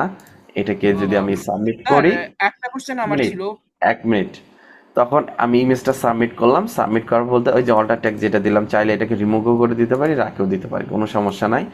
ইমেজটা কিন্তু আমার ফাইনালি তখন আমার চলে আসলো। এটাই হচ্ছে মূলত কাহিনীগুলো। আর এসইও করার বিভিন্ন ট্রিক্স, বিভিন্ন খাটাখাটনি করতে হবে একটা বিষয় নিয়ে। সবসময় যখন যদি আর্টিকেল লেখার যদি এক্সপার্ট হতে চান, অন্যরা যে আর্টিকেল লিখতেছে তারা কিভাবে লিখতেছে এটাকে ফাইন্ড আউট করেন আগে, এটাকে খুঁজে বের করতে হবে আপনাকে। আবার দেখতে হবে যদি আপনি বিটুবি লিড জেনারেশন নিয়ে কাজ করেন, অন্য যে মানুষ যারা বিটুবি লিড জেনারেশন নিয়ে কাজ করতেছে তারা কোথায় কিভাবে কাজ করতেছে, এই অ্যানালাইসিসগুলো যদি শিখতে পারেন বা ফাইনালি যদি নিজেকে বের করে নিয়ে আসতে পারেন, আমি বলবো আলহামদুলিল্লাহ আপনারা সাকসেসফুল একজন ফ্রিল্যান্সার হবেন। বুঝতে পারছেন আমার কথাটা সবাই? স্যার জি শিখায় স্যার। দেন স্যার। স্যার আমার কোশ্চেনটা ছিল যে স্যার স্যার করবো কি? হ্যাঁ হ্যাঁ বলেন। স্যার আপনি যে এটা দেখাইছেন স্যার যে হচ্ছে অল্টার ডেসক্রিপশন যেটা স্যার হুম। এটা কি স্যার হচ্ছে আমরা যে আমাদের যে পিসি আছে মানে অফলাইনে যে ইমেজটা আছে এটা কি হচ্ছে ইমেজ থেকে রাইট বাটনে ক্লিক করে কি প্রপার্টিজ থেকেও কি করা যাবে স্যার? আহ, না ওইটা ভাই এখন বর্তমান চলে না, এখন ইউনিক সিস্টেম চলে আসছে। আপনাদের ইমেজ মেটাডাটা রিমুভ করবেন, আর ইমেজ যেগুলো আপলোড করবেন 100 কেবির নিচে থাকবে, 100 কেবির উপরে না। ইমেজ কম্পোজ করার সাইট দেখাই দিয়েছি, PI7 একটা সাইট আছে দেখাই দিয়েছি। ওইখান থেকে যখন কম্পোজ করবেন তখন ওইখানে ডাউনলোড দেওয়ার সময় আপনি চাইলে টাইটেলটা দিতে পারেন। ওই টাইটেলটা দিয়ে যখন ডাউনলোড করবেন অটোমেটিক্যালি আপনার মেটাডাটা ব্যাকএন্ডে যেটা হচ্ছে বাইনারি কোডের মাধ্যমে এটা সেভ থাকে যায়, এটা আপনার নিয়ে প্যারা থাকবে না। ওই ইমেজটা যখন আপনি আপনার ওয়েবসাইটে আপলোড করবেন তখন সুন্দরভাবে আপনার ওইটা কাজ করবে। আরেকটা জিনিস মনে রাখেন যে যারা বুদ্ধিমান মানুষ বলে যে টাকা আছে, টাকা ইনভেস্ট করার জায়গা নাই, ব্যাংকে রাখবো, মাস গেলে সুদ নেব, বছর গেলে সুদ নেব। আর কেউ কেউ বলে যে ভাই আমি সুদ জিনিসটা পছন্দ না। তারা কি করে, যারা সুদ পছন্দ করে না বা সুদ নেয় না, তারা সুন্দরভাবে লাইফ টাইমের জন্য নিজেকে একটা সেটেল করার জন্য ধরেন 1 একর বা 10 একর বা একটা জায়গা কিনে নেয়, জায়গা কিনে নিয়ে ওইখানে মূল্যবান কিছু গাছ লাগিয়ে রাখে। 5 বছর 10 বছর বা 15 বছর বা 20 বছর পরে যায় ওই জায়গাটা জায়গায় থাকে যাচ্ছে, দখলও থাকে যাচ্ছে, প্লাস একটা 5-10 বছর পরে যায় ওই জায়গা থেকে একটা গাছটাকে সে বিক্রি করতেছে, একটা ভালো একটা অ্যামাউন্টও পাচ্ছে হালাল পথে, সেখানে হারাম পথে কোনোভাবে আসতেছে না বা ওইখানে কোনো কিছু হচ্ছেও না। তার মানে বিষয়টা বুঝতে পারছেন? এই যে আপনারা যে কন্টেন্ট রাইটিং যে আমরা করি, একটা কন্টেন্টের পিছনে আমরা মোটামুটি একটু ভালোই সময় দেই। কেন? কন্টেন্টটা যেটা আমরা একবার পাবলিশ করি সেই কন্টেন্টটা কিন্তু লং টাইম ধরে থাকে যায়। এবং দেখেন আপনাদেরকে একটু আগে যে আমি বিভিন্ন সাইটগুলো যে আমি আপনাকে দেখালাম, যেমন হচ্ছে এই যে এই সাইটটাতে এই যে হেলথ অ্যান্ড ফিটনেসের যে একটা কন্টেন্টে বাই করেছে, এটা সেপ্টেম্বরে কত পোস্ট করছে, সেপ্টেম্বরে 27, 2024, এখন 26 সাল চলতেছে না? এই 26 সাল চল মানে ধরেন অ্যাভারেজে 2 বছরের মতন কি অলরেডি হয়ে গেছে। তাহলে 2 বছর আগের কন্টেন্টটা আমি ওপেন করছি, এই যে আমার এখানে অ্যাড ব্লগার লাগানো আছে দেখে অ্যাডগুলো শো করতেছে না, 2 বছর পরেও কিন্তু আমি এই কন্টেন্টটা খুঁজে খুঁজে আসতেছি। এই যে এখান থেকে একটা হচ্ছে এঙ্গেজমেন্ট হচ্ছে বা হচ্ছে ট্রাফিক বাড়তেছে, এই যে আমি কিন্তু এই সাইটটা অনেকক্ষণ ধরে ওপেন করে রাখছিলাম, এটাতে ইমপ্রেশন দিচ্ছিলাম এতক্ষণ, ঠিক আছে? এখান থেকে একটা তাদের একটা আর্নিং হচ্ছে মানে হচ্ছে। তাহলে এখন বিষয়ের কাহিনীটা ধরতে পারছেন যে মূল কাহিনীটা কই ভাই? অনলাইন সেক্টরে যদি আমি বলি ইনকাম সোর্স অনেক রকম আছে, অনেকভাবে আছে। আপনাদের সাথে ডিপ লেভেলে আলোচনা করছিলাম যে একটা ব্লগ সাইটে কন্টেন্ট কিভাবে পোস্ট করে ইনকাম, ডাউনলোড করে ইনকাম, বা হচ্ছে ভিজিটর নিয়ে এসে ইনকাম, এই প্রতিটা জিনিসই কিন্তু আপনাদেরকে একটা জিনিস শেয়ার করা হয়েছিল। আশা করি এই জিনিসগুলো আপনাদের ক্লিয়ার আছে। স্যার একটা প্রশ্ন করি। বলে স্যার এই যে ওয়েবসাইটে যে মাঝে মধ্যে কিছু কিছু অ্যাড আসে, এই অ্যাড গুলো কিভাবে দেবো স্যার? সেদিনকে তাহলে ক্লাসে আপনি মনে হয় ছিলেন না, এটা নিয়ে তো আমি তখন বললাম যে ভাই এই যে অ্যাডগুলো যে দেখেন এই পৃথিবীটা হচ্ছে স্বার্থের উপরে, এই পৃথিবীটা স্বার্থের উপরেই চলে, কিন্তু স্বার্থ ছাড়া কেউ চলে না ভাই। এবং হচ্ছে অনলাইনে দেখবেন, অনলাইনে আপনার অনেক সাইটে ফ্রি সফটওয়্যার পাওয়া যাচ্ছে, আর্টিকেল পাওয়া যাচ্ছে, মুভি পাওয়া যাচ্ছে, অনেক কিছু সোর্স পাওয়া যাচ্ছে না? ফ্রিতে কেন দিচ্ছে? মানে আমি ট্রাফিক হয়ে যাচ্ছি তাদের ওখান থেকে, যে আমরা মনে করতেছি ফ্রি, কিন্তু আসলে না, তাদেরকে পেমেন্ট করতেছি বলতে এইটা বোঝাচ্ছি তাদের এখানে ট্রাফিক হয়ে যাচ্ছি, তার মানে ট্রাফিকের ওইখানে একটা যতক্ষণ সময় থাকতেছি ক্লিক করতেছি ওইটার উপর একটা আর্নিং হচ্ছে, সেই অ্যামাউন্টটা সে তার অ্যাকাউন্টে পাচ্ছে। মূল কাহিনীটা বুঝতে পারছেন? জি স্যার।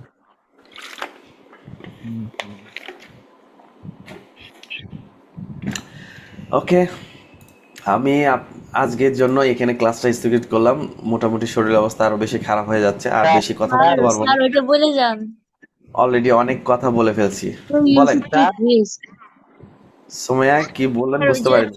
কালকে একটা কাজ দিছিলেন না, ওটা সম্পর্কে একটু বলেন। কালকের কাজ কালকে জায়গায় রাখেন ভাই, আমার শরীর অবস্থা বেশি ভালো না, আমি ক্লাসটা বেশি কন্টিনিউ করতে পারতেছি না। HTML কোডটা কিভাবে পাবো স্যার? আমি হোয়াটসঅ্যাপে কি নক করব? কষ্ট বলতাম জানিস। হ্যাঁ, তুই বলেন। স্যার বলতেছি ওই আমরা যে ব্লগার ওয়েবসাইটে মুভি সাইটের জন্য যে একটা সাইট ক্রিয়েট করব না, ওয়েবসাইট, হ্যাঁ, ওইটার জন্য স্যার যে HTML যে কোডটা স্যার আপনি দিতে চাইছিলেন, ওইটার জন্য কি স্যার আপনার হোয়াটসঅ্যাপে নক করব? আচ্ছা, করে দিয়ে দেবো। Okay sir, thank you. Sir Okay. Attendance সিটটা যদি দিতেন। অ্যাটেন্ডেন্স দেননি ভাই আপনি? না স্যার, আমার করা নেই। স্যার হোয়াটসঅ্যাপ লিংকটা যদি পাওয়া যেত। জাকেরিয়া, আপনি আগে কোনো গ্রুপে জয়েন নাই? স্যার আছে যে গ্রাফিক্সের ছিলাম আর কি, তো এখন আমি ডিজিটাল মার্কেটিং করছি, কিন্তু এটা কোনো গ্রুপ পাচ্ছি না। এটা আপনাকে নিজে আগে কনফার্ম হন, যে কোনো একদিকে থাকতে হবে। দুইটা গ্রুপে দুই মুখে থাকা যাবে না। কেন? না আপনি না স্যার, আমি এখানে একটা ডিজিটাল ক্লাস মার্কেটিং এ করবেন। থাকবো। 2 দিন ধরে করতেছি। এর আগে গ্রাফিক্সে ভাবছিলাম যে ডিজিটাল মার্কেটিং করাই, পরে দেয়া অনেক খুঁটিনাটি দেখলাম যে না, আর ডিজিটাল মার্কেটিং ক্লাস গ্রাফিক্সে যে ক্লাস নিচ্ছে, ওই গ্রাফিক্সে যে ক্লাস নিচ্ছে ট্রেনারের নাম বলেন। ট্রেনার হচ্ছে কি নাম জানি তার, একটা মিনিট। হিন্দু নাম হিমেল মাহমুদ। মুসলমান? হিমেল মাহমুদ। আচ্ছা, ইমেল ভাই আছে। ওকে ওকে, ঠিক আছে, আমি লিংকটা দিয়ে দিচ্ছি। দ্রুত হচ্ছে জয়েনটা দিয়ে নেন। Okay sir. ও স্যার আজকে ক্লাস কি শেষ স্যার? হ্যাঁ, স্যার আসসালামু আলাইকুম স্যার, আমি জালকাঠি ব্রাঞ্চ থেকে বলছি স্যার। আপাতত আমার একটু কন্টিনিউ হোয়াটসঅ্যাপে করতে পারতেছি না ভাই, আমার শরীর অবস্থা বেশি খারাপ হয়ে গেছে। স্যার আগামীকাল কি ক্লাস হবে স্যার?